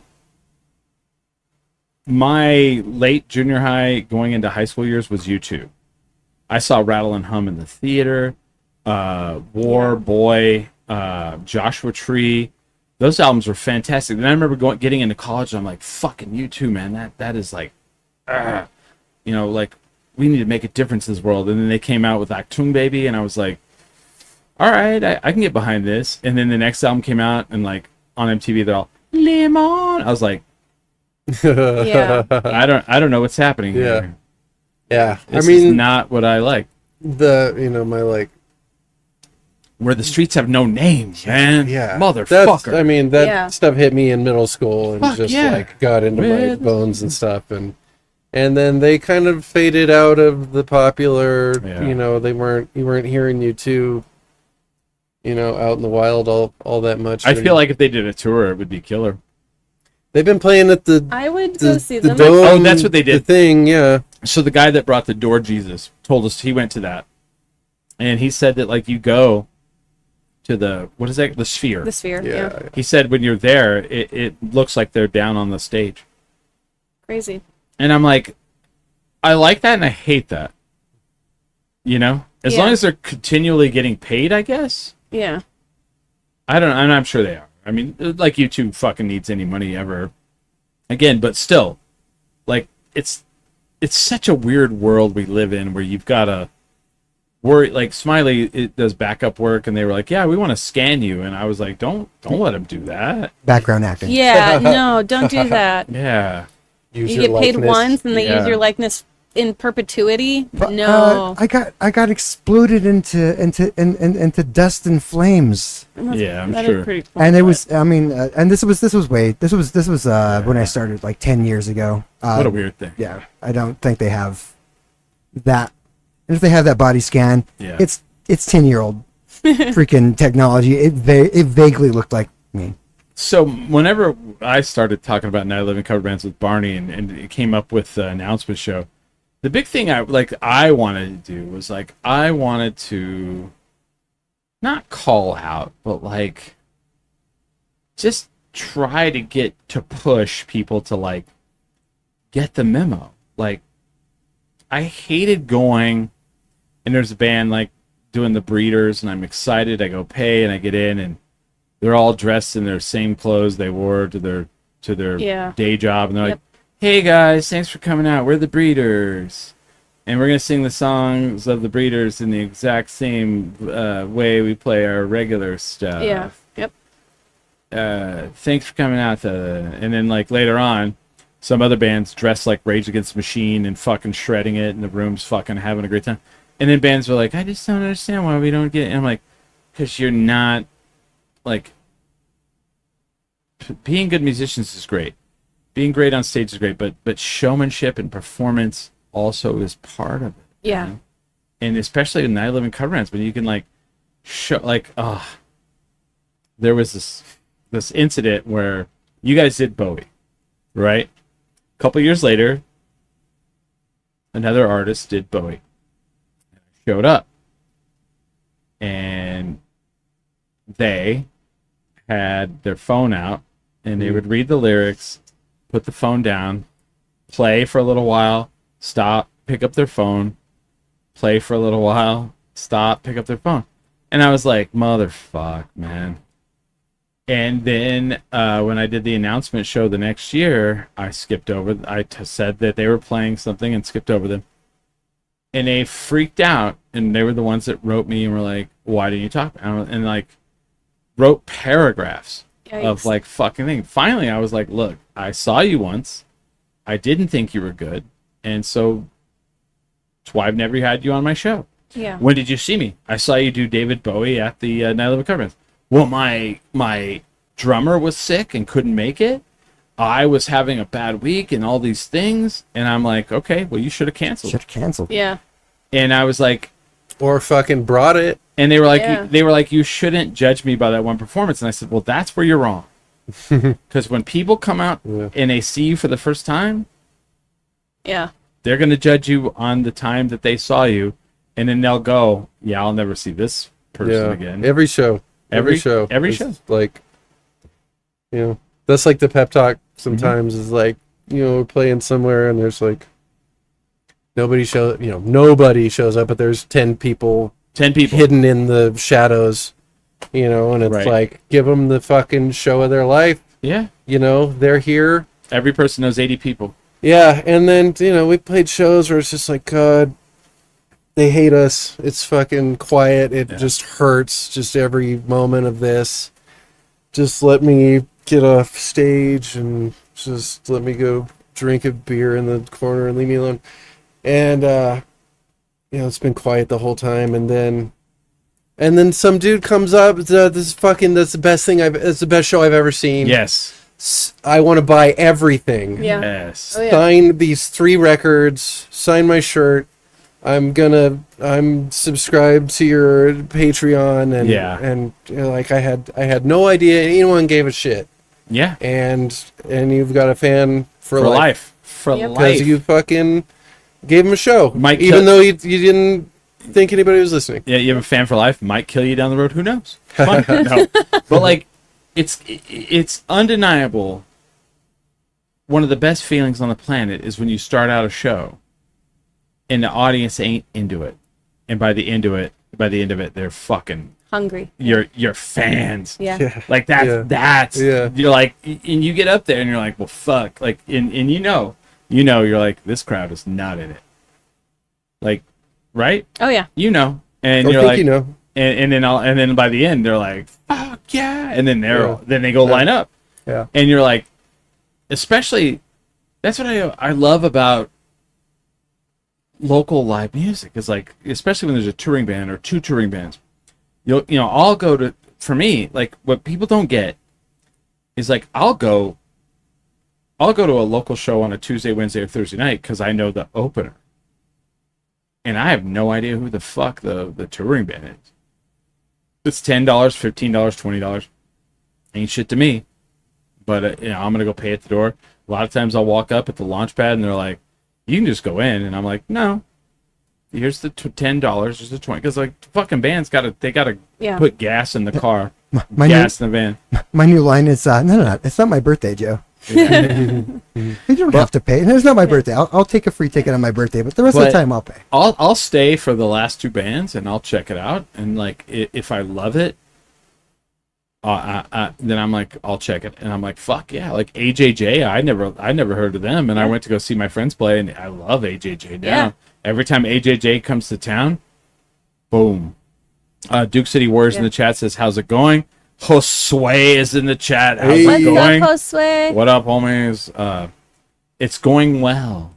I think you raised such a good point about openers, because when you're on tour and you are counting on Yes. that local band to bring out their audience. That's a good question. And- Do you look up like who is a big band in that area? Oh yeah. to- I would say like a huge part of my job when we're booking tours is like finding the right opener. If it's a new market, like tough. heavily researching, That's and then smart. you got to cross your fingers like that they are available and will agree to the terms of the show and are going to help promote the show in the way that you hope they do. And it's like there are so many variables. You hope that they don't like walk off stage and everyone leaves. But if they've Yeah. already paid, I guess who Yeah. cares, right? Yeah. I mean, and it's like I think so many local bands that are opening for touring bands don't understand their role. Right. And they're just like, oh, we're getting a $200 guarantee to come open for you guys. Cool. And it's like, no. You have a critical job here, and it's to get your local fan base out. Mm-hmm. And It it's is. like sometimes we hire local bands when we're on tour, and it's like they don't post about the show, and they're relying on Wait the a minute. touring You band. pay a local band $200 to play? That is having toured for years now. Yeah. That is a standard from the venue That's contract. awesome. Is like the venue. It is awesome for them because sometimes they will guarantee pay for the local band, but not the touring band. Right. And so we've had situations where we've come and played, hoping the local band who's getting their guarantee brings their audience, and it's like, why would we advertise a show if we're going to get paid no matter what? Yeah, that sucks. They get Yeah. their $200, and then we're in the hole. Oh, that sucks. Yeah. Okay, so I get So, that. I thought yeah. you were paying them. I was like, No. whoa. It's usually like the venue. Touring at our level, the venue usually sets all of the terms, and we're lucky if we can be like, can we get some wiggle room on like the hospitality rider? Can you feed us? Something like that. But yeah. Oh, let's talk about. Okay. I'm a green room. Like, you brought us snacks, and I love this. Thank you for Yeah, bringing us that's snacks. by the way. exactly You're welcome. what he loves. I yeah. couldn't come without the Who? snack. What's your favorite? What's your guys' favorite green room in the wow. Albuquerque? In Albuquerque. No. Okay. New Mexico, northern area. What's your favorite green room? I have mine. Okay. I'm a green room aficionado. I'm curious what you'll say. I will say some of the best green room hospitality we've gotten Yeah, is oh, yeah. House Mesa Brewing. Okay. Like full I believe that. catering a few Yeah. times where like we went to the green room and it was like trays of enchiladas. Oh shit, yeah. And a few times they were like, we can't do that, but just whatever you want from the kitchen. Oh, So Chemo's cool. Chemo. yeah, Oh yeah, my yeah. Pretty gosh. cool. Chemo's Yeah, cool. chemo, and that was I Sam- don't know how much of that was chemo or Bands of Enchantment. Yeah, they Oh, actually, yeah, yeah, yeah. That was You guys work with those guys a lot, right? No, Just on or the- not Bands of Enchantment, Amp. You guys work with Amp, a lot. We yeah. work with Amp a lot, and I mean they're a presenter. They're not a venue. Like they don't have their own space. physical space, but I always feel well Yeah. taken care of working with those guys. Oh, Like okay. Neil Copperman and his team. No, but they're Genuine- they're a force. Oh, just like Yeah. in it for all the right reasons. Very particular about who they work with, Yeah. and like very artist centric. Like Sure. they really, really put artists before anybody else. I feel. Okay. Yeah. My favorite green room is at the Bridge in Santa Fe. Never been. I mean, I've seen shows there. Oh, yeah. I've seen immaculate shows Yeah. there. It's like it's weird. It is like amazing. Like you go in first, so people get it. Green rooms for a lot of places are like literally like the broom closet. The afterthought. It's like a place where you and everybody's like got this idea that like But they're very important. I want to go backstage, man. I want to party with the band. And it's like the band is like standing all in like this. Like We're in the alley. in It's the like alley, it, yeah. or like an office kitchen, you know. It's Yeah. lots of times it's like a break room in an Yeah. office. Yeah, yeah. What is this? It's a place where you can sit down and not work. Or it's Right. full of gear Well- bags. Well, because like Folding chairs and some fuse boxes. yeah, because like I don't know how you guys are, but like before I got to go on stage, I like to just kind of decompress and like not be like talked to. Yeah. Like I want to go and like kind of like sit and like think about things for a little bit, right? I mean, Sure, yeah. and like comedians are really big about that. Like they are like usually going through their thing. They're like timing it in their head. Da da da da da. Going on stage and performing like may not seem very hard because the people who do it or have done it so long or are so good at it that they make it look easy, but it's not, and it's fucking hard. And like before you go up, like you want to decompress. That's how I am. I don't know how you are. Oh yeah, I mean, well, Yeah. you know, wandering around someplace where we're gonna play and people come out. Yes, they all want to talk to you, and you're like, You're like, I just need to get away from people for a little bit. And yes. yeah, it's like we have a place for that. yes. And so Santa Fe at the Bridge, you go back there, and it's like a living room.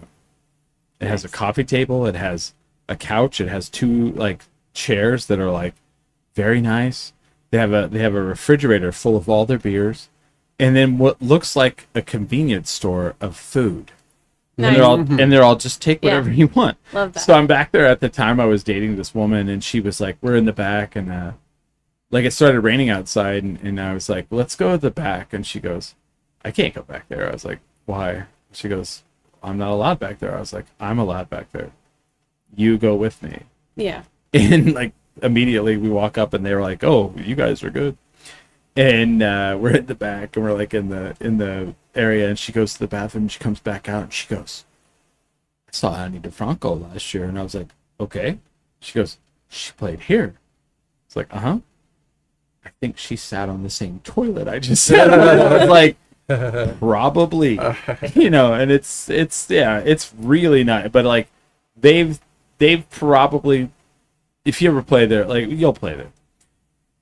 We were supposed to play there Yeah. last year and Yeah. that fell through, but yeah. I saw Gregory Alan Isakov Yeah. there, and you were talking about the one of the best sounding shows you've ever seen was Yeah. I forget what you said. Ryan Adams. Ryan Adams. Jesus Yeah. Christ. Yeah, and I thought of Gregory Yeah. Alan Isakov at the Bridge. What's the greatest concert you ever seen? Oof. Mine's Neutral Milk Hotel at the Yeah. at the Kiva. I've seen Megadeth 3 times, and every one of those was. I didn't know you were a awesome. metalhead. You're a metal guy. I love a lot of stuff. Did you know Dave Mustaine invented metal? My coworker and I Yeah, have that's these good. fun. He sent me a thing. He's such a nut. I mean, he's a fucking legend, and he's amazing, and he's still griping about yeah. Metallica shit He's still angry. 40 years Why later. I wrote all their songs. Yeah. He's an interesting guy, Yeah, it's like Dave, you're a legend. Let it go. Yeah. Yeah. I forgot what the fuck I was talking about. Oh, sorry. Best You show? were talking about seeing that show at the bridge. So that was beautiful. The Isaac Yeah. Megadeth, also amazing. And Tortoise. Tortoise. I saw them at Launchpad. Shit. That was probably like 2001, Yeah. and that was one of the most amazing things. Cool. I was like perfectly high, Okay. which I've seen shows where that's kind of ruined it for me because I'm just like Too high. in my head, and I'm just like this sucks. but that was just the perfect age and the perfect drug and the perfect show, and I just had my arms on the stage and I was just like, So, my all right. God. So when I saw Neutral Milk Hotel, I'm with my friend Marty, and I'm like, "Have you ever seen him?" He's like, "Yeah, I've seen him." And we're getting ready, and I'm like, "What was it like?" And he goes, I sobbed during the show, and I was like, Wow. "What the fuck, really?" And then they played, and I was like, "Oh gosh, this is the most emotions I've ever seen coming off of a stage in my entire life." I don't know how to handle this. Well, I had tickets to see the Dandy Warhols 2 weeks later at the bridge. And everyone's like, "You saw the Dandy Warhols?" I was like, "Yeah, it was not good." They were like, "They weren't good." I was like, "No, they were, but I saw them 2 weeks after Neutral Milk Hotel, which it sucked." Like I'm sorry, like I had to like, it's like it was like, well, you can't compare. I'm like, I know, but I did. I just seen like the greatest concert I've ever seen in my entire life, and 2 weeks later I'm gonna see. I was like, this is fine. You guys do that thing with that band, and it's weird. It sucks. Like sucks. That's how it goes, you know, though. That's how it goes. Like, and then like I guess the Dandy Warhols are coming back through soon, and I'm like, yeah, would I go see them? Yes. Did you? Speaking of bands of enchantment, did you see they're doing like this festival thing? Yeah. Arrested about it. with Arrested Development. Yeah. And a bunch of local bands. And a bunch of local bands. Yeah. No, but like I was like, Arrested Development played here for like the Summerfest one year, and I missed in it. a while. Yeah. And I'm like, well, fuck, I'm not missing them again. That was the first CD I ever bought in my entire life. Really? Yep. I bet like, because City of Albuquerque is on all the Bands of Enchantment stuff. They had that contract for Summerfest. I wonder if they just plugged them in. Yeah. I'm not a huge City of Albuquerque fan. I am not. Anybody who knows me knows I have It's so funny. serious Okay, issues. here's what I love about you guys. We've all kind of been around for a long time. And I feel like we've all kind of rotated around each other. Yeah. We're not like, it's funny. I've never had Sydney on the show. I've never had Paul. We've seen each other in public, but we're not all like we haven't been friends really. We've kind of hovered and like, We're but in I a feel lot like of the same circle. I feel like we Yeah. should be, Yeah. right? But like, it's funny to listen to you guys because I'm like, yeah, you guys have the same fucking experience I do. Yeah. The city, they'll be like, oh, we have this idea that we would love to bring you guys in on, and you're like, and it sounds spectacular, and maybe tell me if I'm wrong on this. Sounds spectacular, and then they'll put out a press release, and it sounds cool, and then they don't do shit. Yeah. Am I wrong on that? Nope, Yeah. that's I feel like my experience, and they stopped calling to work with us, so I Yeah, don't think same, I can. that's same. Yeah, like I Oh, I don't think I'm gonna- badmouth them like every We've bit been again. blacklisted Yeah. from the city for a few years Yeah. now. We used to do lots of city events until Yeah. I was like, "Hey, I'm having some problems. Can we talk about it?" And they're like, "You're fired from the show and never call us again." Yeah, exactly, exactly. Yeah, they have. I hate that they have so much money for the arts. Yeah. that is not being used in the way that I think Correct. artists think it is. No. Or that actually benefits artists Right. in a meaningful way. Right. And like the little red tape things is like, Oh, just horse shit. Yeah. Like, constantly, like, okay. yeah, I think there's like genuine good intention and then some ineptitude I always of feel the like- people who are in charge of like executing some of those ideas. Well, I feel like it's like, I have ambition and I want to move up. So I'm going to propose this thing and everybody's going to love it. And we're going to put out a press release and it's going to get good reviews. And then I don't care after that. Yeah. Cause yeah. I I made everyone think I was great, and you know, now I got promoted. Yeah. Like, I feel like that's more of it. Yeah. And so when people are like, come in and go, man, the city of Albuquerque want, and I go, well, good for you. Yeah. Be wary. And but like, that's with anything. Like, I tell people that, like, podcasts, like, I deal with young podcasters because they come up and they talk to me, and they'll go, man, we've been offered this opportunity. And immediately right away I go, hey, congratulations on that. And I go, here's the thing, you're going to be offered a lot of opportunities. Some are going to pan out and some are not. Yeah. That's I'm just telling you, right? And that's Oh, life. yeah. That's life, Oh, right? yeah. Because if you get excited, about everything that comes through, there's so much heartbreak, right? I think, like, especially in the creative, like, podcast and music and all that, like, if it sounds too good to be true, It is. it is. It probably is, with very few exceptions. Or it's really good, but here's all the work attached to it Right. that we didn't discuss, but it's going to be much harder than, hey, Right. go play this show. It's like, play the show and do these 60 hours of additional work Right. of promoting and reading contracts. And so, yeah. Well, or the best intentions. Like, people come in and Totally. they're like, man, I saw you guys. You guys are fucking badass.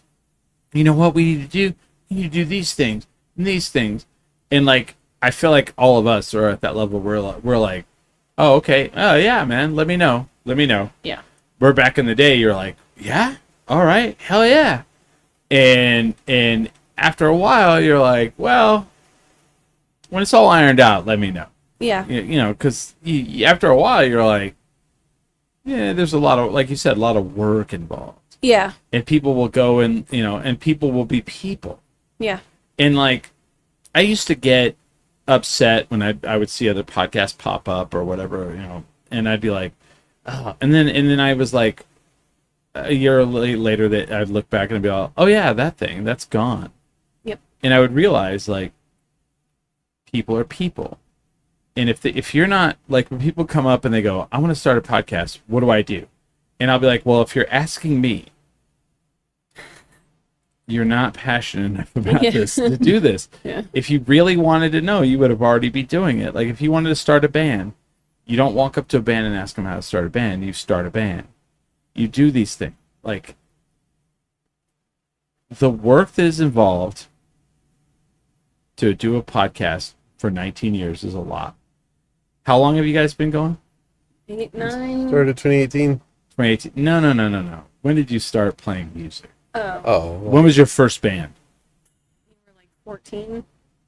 I mean, 40. yeah, like How many bands have you been in? You don't even know? 6 or 7 or 8 20, or 30 years of something. them. Yeah. How many times have you been in a band and you have the passion for it, and like, one other person does in the band, and like the other two, this is far from my house to practice. Yeah. I've quit a few. I mean, Yeah. I've been yeah, like, It's hard. It's It was hard. so hard. It's another job. we have a Sydney. Yeah. It's So hard. this one is like Paul proof. Yeah. Because we have Sydney to keep it going on the days, and I'm just like, What does that mean, Paul proof? Because I'm like moody, I'll be if into Paul were in it. charge, Dust City would have been over long ago. I'll be all into it, and then I'm just like, I don't know. I don't think I'm not. This isn't good. I'm tired, Yes. and let's just maybe get back to it in a year. I don't know. And she goes, no. And she's Yeah. like, Hey, we have a you got show a in show. 6 You months got a already show. booked. And that's exactly what I need. Just like, All right. I need fucking put your pants on and to fucking go fucking play a show. Fuck, And- Yeah. we need a Yeah. Sydney. We need a Sydney. yeah. I've been saying this for a long Pants time. are always optional. If there's someone out there that wants to be our Sydney, I'm sure you could find someone. No, it's been tough because, like, Yeah, okay, here's the toughest thing for me. I'll explain it, and I've said this many times. We get asked to do a lot of stuff, Yeah. and I don't have the business. Like, I'm too nice. Like, I don't ask for any money. I just go, I'll drive to El Paso and I'll do your thing for free. And No. And Yeah. I'm No. and I'm even worse. So Okay, yeah, you need to sit. Yeah. Don't do it. And like I've talked How to can I help agents. I've talked you to more? Carissa Mitchell's one of my friends. She's an agent. And I'm like, be my agent. She goes, I don't know what I would do for you. I was like, well, when someone hits me up and asks me to do something, I'll be like, well, talk to Carissa. And then you say, Chris can do that. This is what he needs. And if they say no, then we say, okay, we don't Yeah. do it. But if they say okay, then I get paid and you get paid. Yeah. I don't know what's hard about that. And her mindset is she's like, well, I book people to do movies and TV. I'm like, well, expand out farther, Yeah. Yeah. because like we're going all over the place now. Because like yeah, we're multimedia. yeah, because I've been asked to do, like, El Paso alone was like, can you do our Comic-Con, Horror-Con, Anime-Con? That's 3 fucking things just in El 3 Paso. checks you need to get written. Seriously. And I have to say Yeah. no, because I'm like, well, if I have to do Horror-Con and Anime-Con, I've got to do a lot of work because I don't watch any of that shit. That would be me. Yeah, But you still need to get paid. You still need to get paid. And I will say, like, especially for all you bands out there, even if you don't think you need to get paid, your peers need to get paid. And get when paid. you do something for free, that drives the whole market down. Yeah. So then, like, by you being like, I'll go play this free show, then bands like Dust City that we rely on this income to feed our children, they're like, well, I can go hire XYZ band for free. So don't work for free. And you'd be surprised what people would be willing to pay when you say, like, I need to get Yeah. so much money. No, like I MC shows, and like literally the last time I MC'd a show, they didn't pay me, and when I hit them up, they were like ghosted, and I'm like, fuck, man. See, like I'm Yeah. like, fuck this, and I talked to Fernando, who I do the wrestling with, and he's like, yeah, I did a MC'd a show, I got $400. I was like, what the fuck, $400? Yep. I need an agent. See, Yeah. I'm telling you. Okay, and here's the other thing. If you don't have an agent, but you have the time and a little bit of business savvy, just make up an agent email. Yeah. You get an email and be like, oh, yeah, let me email that to my agent, Yeah. Joe Smith. It's just you. I And then- signed with yeah. an agent, and they said anything I get hit up, I have to put through them. Yeah, and then you just send it to that email. Yeah. That email auto replies your rate sheet. It's $100 an hour. It minimum per person. I like It's a that. wedding, if it's you want $1,000 Chris an hour. and Smiley, it's 200 plus travel per Mm-hmm. hour. I like Yeah, this. we went down to El Yeah. Paso. They didn't even feed us. Don't do that again. I didn't. Sydney counts. I'm a Sydney count. Counts. Counts. It took us to the last day to find our media room that had our snacks in it. No, Yeah, no. yeah. No, Yeah. that no, Get that, it no, in no, no, no, writing. no. Houston treats us well. Oh, okay. Good. Houston treats us Houston well. has money. More money than El Paso. They much. No, El Paso has. Dude, there was a lot of motherfucking people there. Get paid. Get that money. Counts Creative Counsel Consulting is real. Who is, yeah, that's true. Clara Byam. Yeah. Yeah. Thanks. Boyum. Buy 'em. Byam. But sometimes we say biom.com. Biam. I just assumed it was Biam when I first saw it, and I was not Just right. silly. Yeah. So yeah, but But- no, but like, yeah, you've got to advocate for yourself. No, you had that Yeah. right. But as artists, like Yeah. some of us, we're like, I'm not like, if someone Yeah. money comes up, you're like, Oh, I'm not I'm worthy. not worth that. Yeah. Sure. Yeah, it's common, I think, for artists to Yeah. undervalue. How tough is that Ourselves. for us? Why are we like that? I think because, I mean, for myself, I'm discerning, and I'm critical, and that's, you know, as good of music as I make, it's because I don't settle, Right. and so I could always, you know, I'm thinking of like world-class bands and comparing myself to that, and I'm not, in my mind, you know, I'm not there. Well, they were not there. Sure, but yeah, it's having a strong sense of taste and striving to meet that. Yeah. that you're humble. Sure. I guess I you're mean, like, there's- I'm no Chris Cornell or whatever. Well, and- and then there's imposter syndrome. yeah, There's- yeah, Oh, yeah. and then you get somebody, you get you a Sydney, and she's like, no, you fucking put in the time and you put in the work and you're making quality work and you're gonna fucking get paid for it. You are Chris Cornell. I mean, there's I'm my so own much Chris that Cornell. goes into how much goes into a 1 hour show? Like how much Yeah. unseen labor, all the years of, honing your craft and then practicing as a band and Yeah. So I take all of that into an account when we're signing contracts. Sure. Like, and I aim Okay. high. Well, I have to constantly bring that up at work. I'm an IT guy. And like people will say like, okay, mechanics, doctors, IT people. People will be like, oh man, I got my car fixed, but that you charged me this amount of money. And they're like, yeah, we had to charge you 4 hours of labor. Well, you only did it in like 2.5 hours. Yeah, because I went to school Yeah. and I have 14 years of experience. And what took me 2.5 would take a normal person Yeah. 4. And like at work, they'll be like, well, you guys aren't always busy, so why should we keep all of you guys? I'm like, well, because we're so good at what we do, what takes other people 4 hours, we did in 2. And I have to constantly bring that up.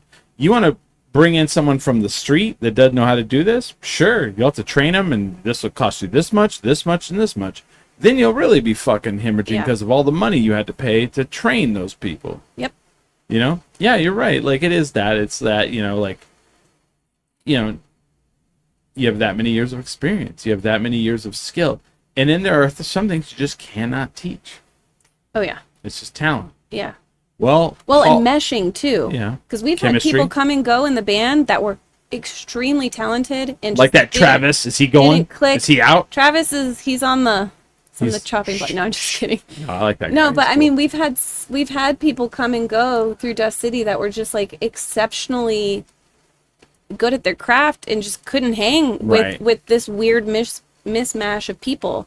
And it's finding like talented people who are You guys are like Yeah. a traveling minstrel group of like weirdos. is crazy. Right? And I have to Is that a weird, Manage awful it. thing to say? Right? I mean, minstrel's kind of a weird. I think. No, I'm kidding. I was like, no. I was like, no, that's kind of because you have like Yeah. a trombone, you have a clarinet, you have Yeah. like a Yeah, no, it's a. But that's it. But in a Eclectic, good, I it's mean odd, yeah. eclectic, yeah, in a good way.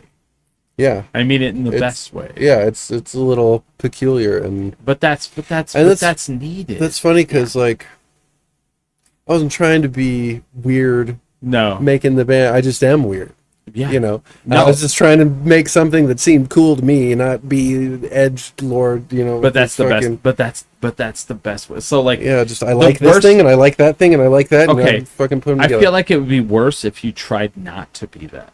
yeah. Is that, you know what I Yeah. mean? Like if Yeah. you're like, no, we're gonna be like a Metallica band, and Yeah. and that's not you. Yeah, that's interesting because like Yeah. that's a lot. I mean, that's a lot of bands. Is like, hey, you guys, let's start X band. Yeah, I don't Like, understand We're that, gonna yeah. do a whatever thing, Yeah. and And some people can do that. yeah, like a genre band, you know, Yeah. and like happens all the time. That's totally normal. That's just not.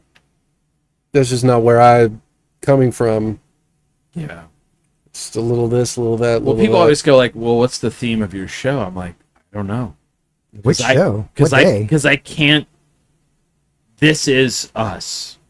This is who we are. Like if I'm out in public with you guys and we're sitting in front of Launchpad, out by the street, watching the cars go by and like people like the theater that is downtown Albuquerque.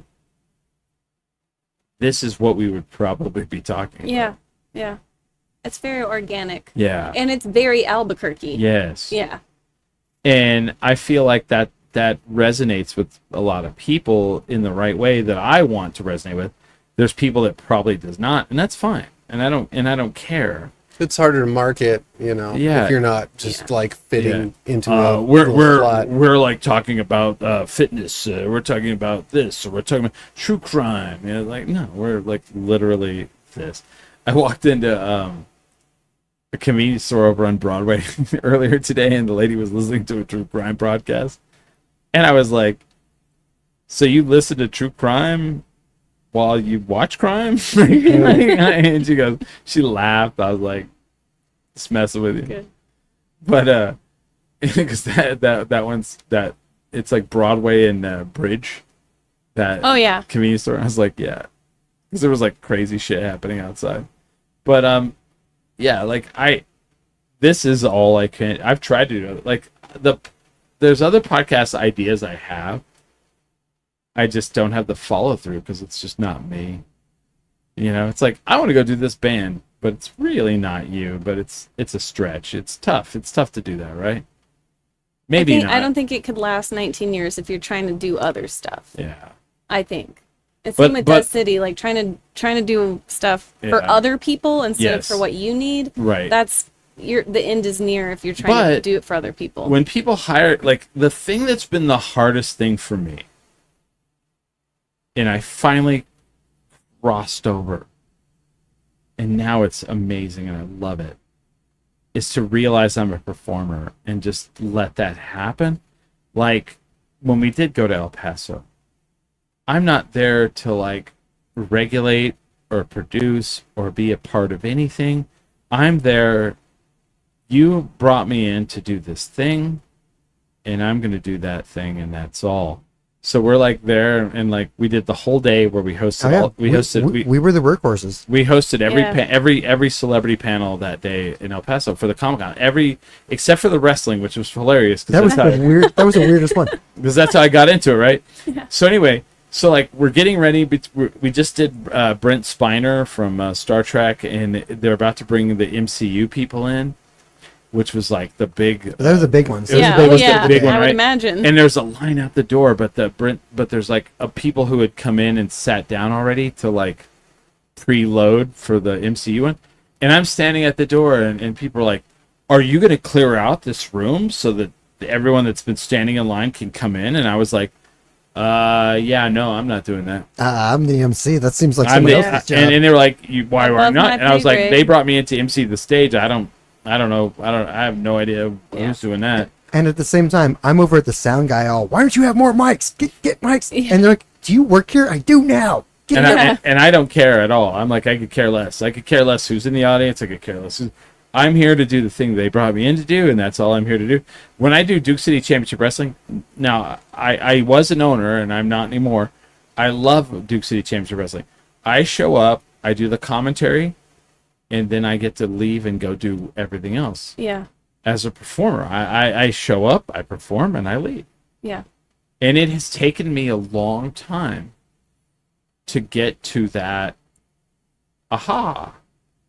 I don't have to be like in the back, like, all I do is I show up, I sit down, put on my headset, test it, make sure I can hear the other guy, make sure the camera works. Doesn't that feel good when you can just let go of all Yeah. the other stuff? It feels amazing. Yeah. Right? Yeah. It's such like a wow. And I don't have all that stress, and like people will come up and they're like, well, this is happening. Oh my God, in the back. And like wrestling is just as bad as anything. They're like, the cat, like I'll be in the front and like they're like, they just said that 4 of our people did not send in their paperwork, and so 4 of them can't like fast enough. So we're gonna have 4 people kicked off the show. So we're gonna have to scramble and figure out how to, and like I'm like, okay, just let me know what the revisions are. Yeah. And then I just watch everyone just fucking have meltdowns like all But around that's me. live events. Like Yep, something will always go Yep. wrong, and Yep. just knowing like yep. something's gonna go wrong and be ready to go with the flow I'm over here like, just helps feel better. I'm just like picking a scab. I'm all. Yeah. And then like, all right, well, let me know what the matches are gonna be now. And they're like, and you know what? I'll call those same matches, and everyone that watches it on YouTube has no idea any of that happened. and then the next event happens the next month, and you know, and it's like sick, you know. Yeah. A cabaret show, I show up for the cabaret show, I come in, I have no idea if there's any drama, I don't care. I do the hour and a half that I'm there, and I sit in the back before and chill, and I'm new to the Comic-Con, so like I'm still hustling, so everyone knows that I am there and they know me. I'm like Yeah. introducing myself. I'm yeah, like, he's doing all that. I'm like, oh yeah, I don't know, your guy ran off, so I'm running the board now. Yeah. Yeah. I used to have to feel a lot of sense of control at shows. Yeah. Like doing any kind of event work, like things need to be a certain way. And it took me a long time to like be able to let go of that and just like, it's so much easier Yeah. to go with the flow. Something is going to go wrong. Yep. Somebody's not going to have their batteries. The cable's going to be bad. Yep. This mix is going to be off. We're going to be playing out of order or something. And it's like, anticipate that's going to happen and be cool about it. And you'll be fine. I feel like there's two pivotal moments in performers' lives. It's the moment when you say yes to things. When people come up to you and they start saying, "Hey, you know what you guys should do?" And you're like, "No, I can't do that." Like, you know, you feel like you're not good enough. There's that moment where you finally say, "Enough people are asking me. I am good enough." And you finally say yes. And even if you don't think you can do it, you figure it out and you do it anyway, right? There's that moment, right? Where you finally start saying yes to things and you start getting like all these other different things because of it. And then the other pivotal moment is when you realize you need to start saying no to things. You know what I mean? Yeah. When people are like, "Hey, you guys want to do this thing?" and you look at it and you go, "No." Yeah. And that means you've outgrown it, Yeah. or it doesn't really benefit you in any way, shape, or form, and it's more work than it's Yeah. you know what I mean? We've had both of those. Like Strong the yes and taking no every ones. show kind of. Yeah. Oh, yeah. Like, we just want to any play. offer. Just, Oh, just yeah. I'll do 4 shows this weekend. Sure. Just like go, and that's really fun. You know, it's fun to look back on and But then after a while, you're being like, busy. you're like more quality over quantity. Yeah, after a while, Yeah. you're like, why am I doing this again? Yeah. Why are we playing the same venue for nobody? And it's hot, and we gotta lug our own PA, and we're not getting paid. We brought our own PA. Why are we up on this side stage again? Didn't we already do this? Yep, Yeah. we've done all of that. And you got to say no to things. And then people say, "Well, why did you say no?" Well, number one, like, you know, you're offering nothing. Number two, like, it doesn't help us in any way, shape, or form. It helps you. I think we stopped doing that when we stopped getting drink tickets. We're like, we're not even free beers, man. Come Yeah. on. We've played venues where they charged the band for water, and I was like, "What reality Where- are we The living city in?" of Albuquerque. It was a venue here. Exactly. Jesus Christ. I love how we all fucking, like, yeah. You probably know, and I don't know if I can say because I have to go do a speaking Nah. engagement there later this year. We'll talk about We it can after. Yeah, We'll but we'll it talk was a venue shit in after. town that was charging us for water. Are you fucking kidding Didn't me? have a green room, didn't have a comp tab, and charging for water. Just a terrible, terrible. When the don't employees know what it is. apologize to you for how shitty the business is. Yeah, and it was that way. Like the bartenders were like, "This is ridiculous, but we have to we have to settle your tab, and you owe us money." And I was like, "What?" I'm trying to remember. Like I'm this Yeah. sounds familiar, but Oh, I yeah. can't. Yeah, we'll talk about it Yeah. later.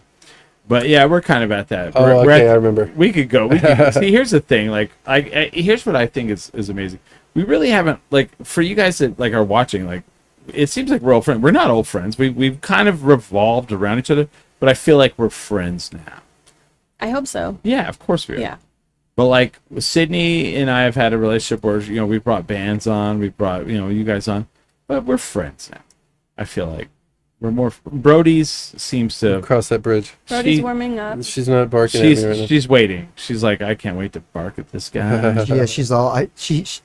She's our production dog. She knows when the show's supposed to go off air because Yeah. she's ready for that bark. She It's has funny. been so good. It's funny when we go way over. She starts getting. She'll start like groaning. She'll be like, "Brrr," like she's like, I'm ready to bark, and you keep going.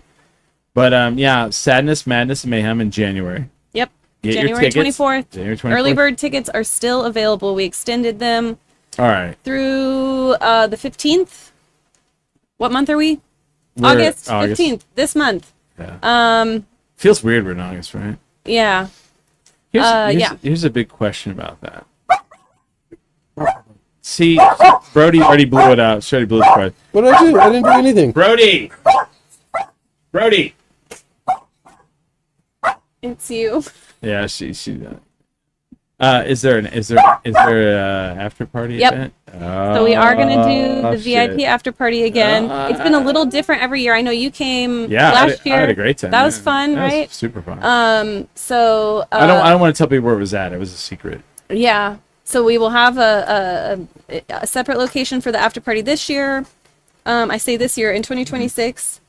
We're keeping prices the same. So Okay. VIP tickets, even though we're like going to a bigger venue, Yeah. those are still only 150 Okay. for the VIP experience. And we only do like a handful of those tickets every year. So Okay. get those because it's fun. You know, you went, Yes. so you can vouch. If you let us advertise for you, will you let us go? Totally. Yeah. All right. We would love to have you We'll again. put the advertisement up in the middle of the show. Yeah. We'll do, And do that again. that's why I do this, so I can go to things that you can't go to.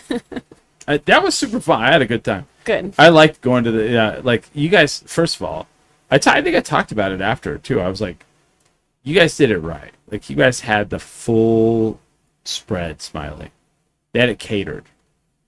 After party, VIP Yeah. after party. Who catered I that? like me. Catered by I Sydney. did that. I did last year. I did all the catering Where on is my that own. dog at? She's here. It's okay, Will you baby. grab her? Will you grab her, Smiley? Those beautiful trays. Yeah, I you did did all all that. that. I did all that. Dude, those The- meatballs. Sculpted you know what? fruits, and that was. What? I will say, Sydney, yeah. Jesse's wife Hannah, Jesse, our drummer, Yeah. she did make some of. I don't think many people got them because whoever got to the VIP party first ate them all. Oh, She did make the it's me. little hot dog cocktail hot Oh, dog. I things. didn't even get it. I didn't get. I to do didn't those. even get those. I was talking about the yeah. meatballs. I was like, Yeah. That was me. you do barbecue meatballs? did all the- I'm yeah. in. I like to throw a good party, Yeah. and I'm all about the Yes. food. Who did The I took? Who did I entertainment, take? yeah. I took Simo. Simo was there, Simo and I went, and I'm so glad because yeah. I adore her. Oh, in those photos I took, like I took pictures at the step and repeat, and yeah. and people like really like were like where was that, like again like they were Yeah. like where was that? I was like it was at Sadness Mass Man. So Yeah. I need to see the pictures you got. I don't know if I've seen them. if you check, yeah, I think you did on I mean, Instagram. Where I'm maybe. where I'm like in front of the thing and I have the horn, like Yeah, I've okay. seen it. Yeah. But I got a lot of traction out of that. So Cool. I'm all into it. So Yeah. Did Hopefully. you ever? Yeah. Did you ever party at the Princess Palace no, back in the day? no. That's where I met Simo. Oh no shit. It was like a student ghetto, like west of Yale over there somewhere. But it was just one of the. I don't know how I ended up at this Yeah. party, but it was like we went all night and just like some group of us like we became like best friends Oh over, and we're hanging out at like 6-7 a.m. yeah. and it was just like Of course, just one of those epic nights. That was Yeah. definitely Simo. That was super That's fun. like how she and my brother are like best friends now. I'm like, how'd you Yeah. meet at a party one time? Oh, and now we're dude. best friends. So like I met her, I saw her sister, and like I was like so intimidated. I was like, she's so intimidated. She's yeah. And then she's like the nicest person. Her and my friend Sabrina. I was like, you guys are both so intimidated. Like I was first of all in love with both of them, Everybody, me too. and like, Yeah. and then now like I'm super like friend. Like I was with them yesterday at the party where I got sunburned. And it's so weird like how we all kind of like float around each other in this scene. And like the thing about people from Albuquerque is we don't realize how cool our scene is. It's so You go to and all the overlap. Yeah. overlap. And Yeah. like other cities some cities have it, some don't. Like you'll go to the cities and they're like, yeah, we don't really have too much, as Yeah. you can't find it, but like we do, and I think it's great because we can kind of collaborate and do all these cool things. And now, we can collaborate and do cool things. I mean, we've kind of collaborated like a A little bit. Yeah. Tangentially. Yeah. Yeah. And I was upset because you guys did Badass Cult Podcast, which I love them.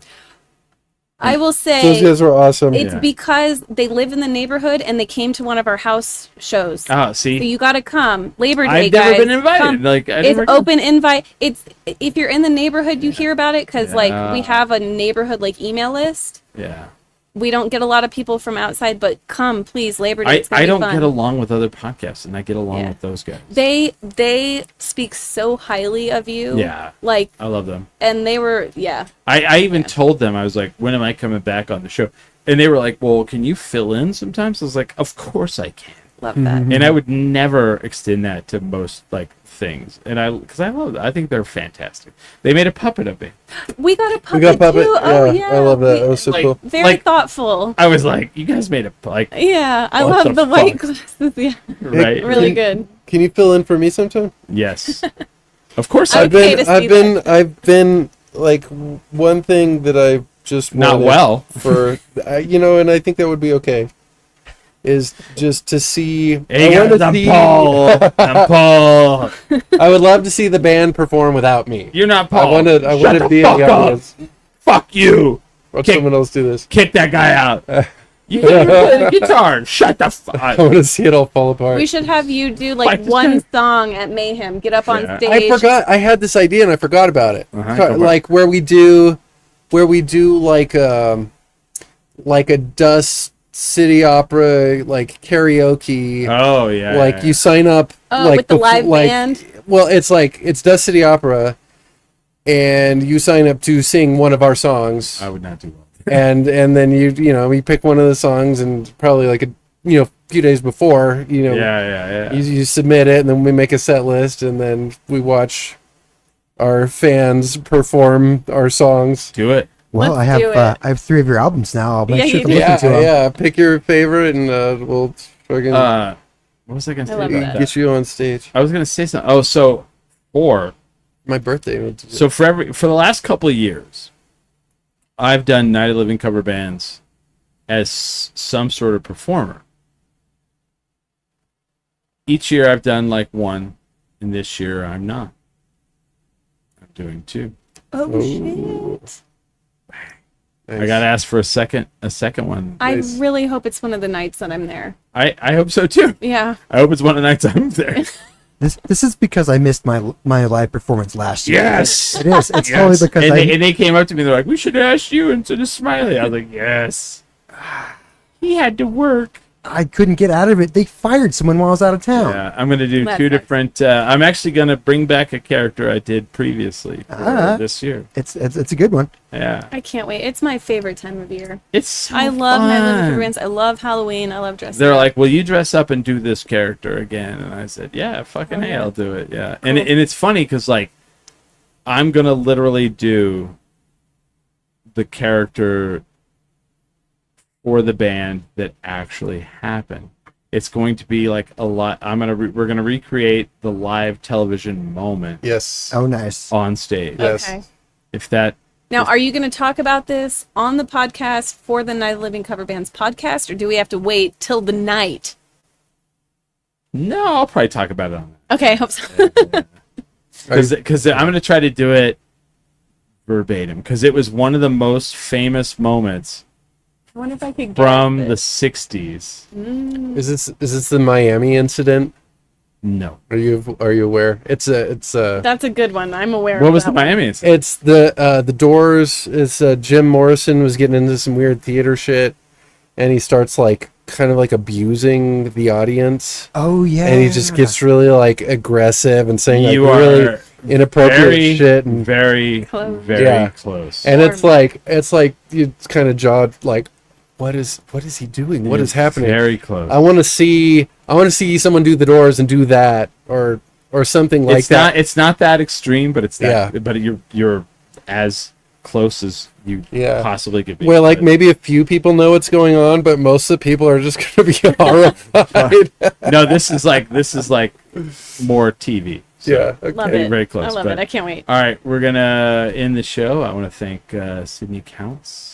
Thank you for having me. Yeah, sorry I messed up your name. That's okay. It happens all Every the fucking day. time. I Every know, day. I Nobody know, gets it I right. know. Yeah. And I want to thank Paul Hunt for being on the show. I know you don't do all these very often, but Yep. you know, thank you for coming on. Thanks. It was I was like, you guys always send other people. Like, why don't you like me? I don't think we've ever. Yeah, Yeah. yeah.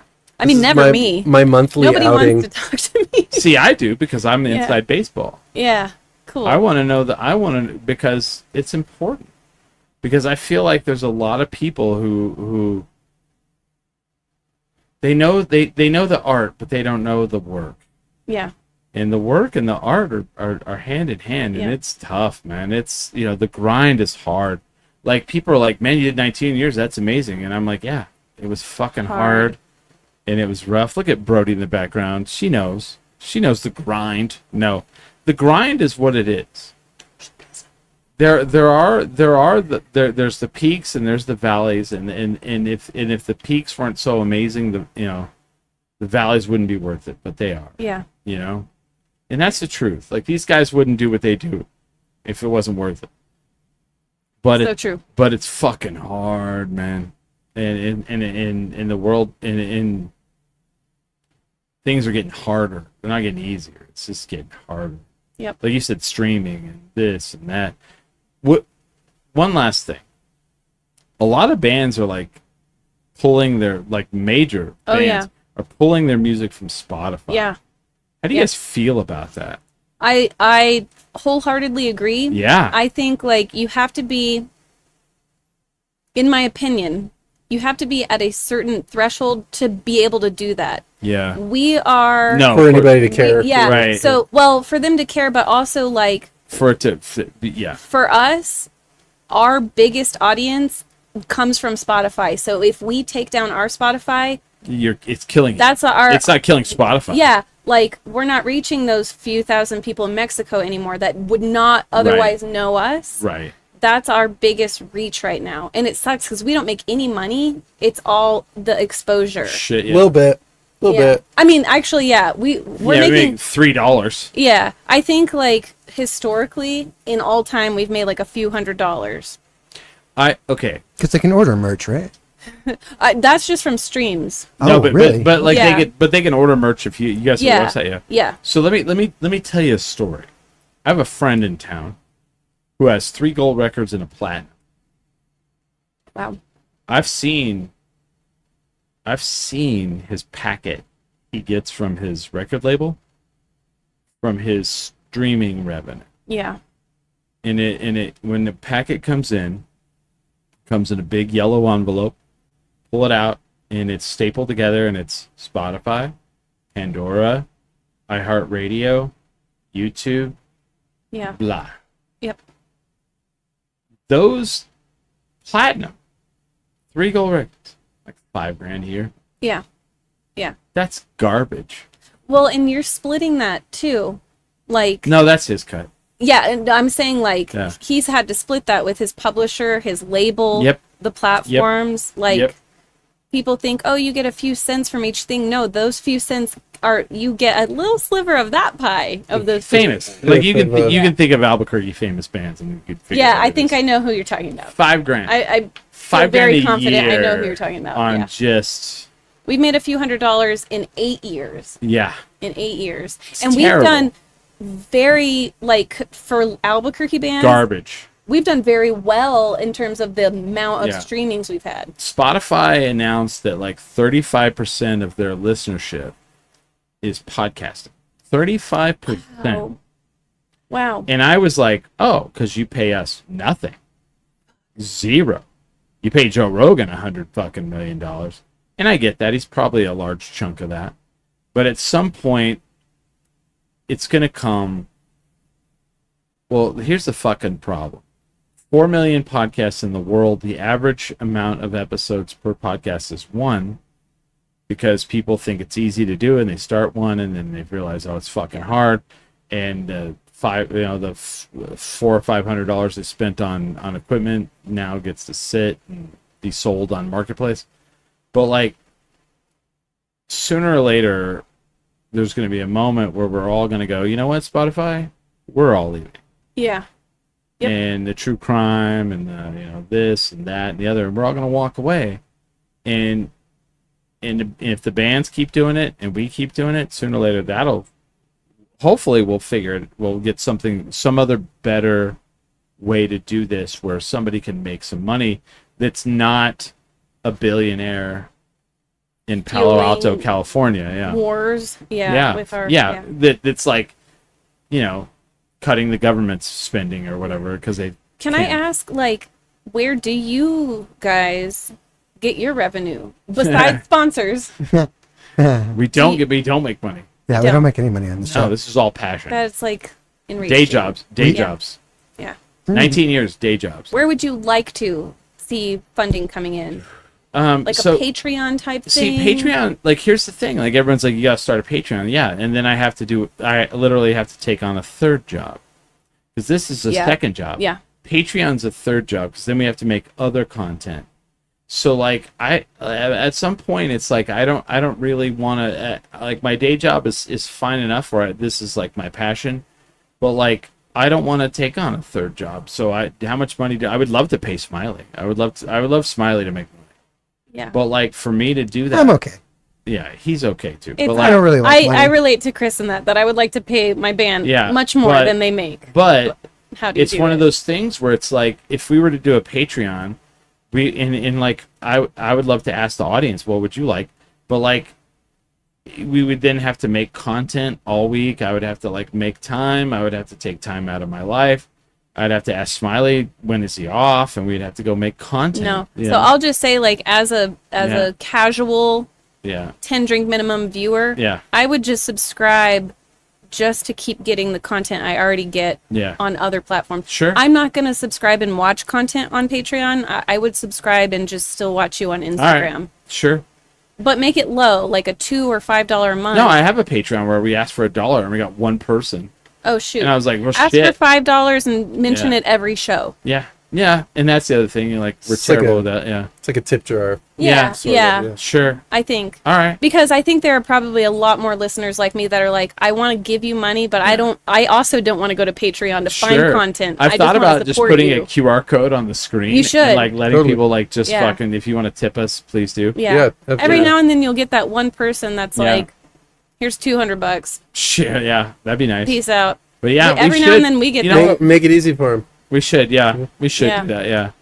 Which I do love, because like when I go to a show and a band just has that like that thing they put like right in front of the band and it has like QR code, like boom. We do that sometimes. I fucking Yeah, love of course. as an audience member. I'm like, fuck yeah. I'm Yeah. like, click, because you know what? When you do that, like, I don't think of $3 or $4 when I do that. Yeah. That's a beer. I don't give a fuck. Yeah. Now, if like you're like, here's a tip jar, put money in, I'm like, I don't carry money on me. Yeah. I don't carry cash. Like, but that's easy. But Yeah. That can make All right. a huge difference. Yeah. I'm gonna start putting a QR code on Yeah. the screen, and if you guys want to tip us, then you can. If you don't, then that's cool. Yeah, sometimes people are like, I don't wear T-shirts. I don't have a CD player. Yeah, I don't have any cash, but I fucking love have a you, Venmo? and I Yeah. want to give you something. Yeah. So All right. just give them, Yeah. Okay. Well, Dust City Opera said you guys have to tip us, so Do it. fucking do it. do it now. I think All right. I think we're tip worthy. I think so too. Absolutely. Look at You're Smiley. beyond Worthy. tip worthy. Look yeah. at that guy. Yeah. Yeah. Get paid for your craft. You're good at Fuck it. yeah. At least get paid for my pretty. Come on. Yeah, he's pretty. Look Yeah. at All him. of that. I All of deserve that. it. I'm pretty. Tell me I'm pretty. All right, thank you guys for coming on. I love it. I love you guys said yes. And Yeah, thanks for having us. of course. And here's I'm gonna say this on the air. I don't say this on the air a lot. I say this to people, but I don't say this on the air. We are friends. If you guys have something coming up and you need me for something, let me know, especially if ahead of time, and I will help you and book you and book whoever you need on the show ahead of time. I extend that to some people, but not a lot of people, and I've never Beautiful. done it Thank on the you. air before. So Beautiful. Feel Thank very you. There you special go. right So, now. yes. Thank you, Chris. there you go. And Cool. with that, We are 10 drink minimum.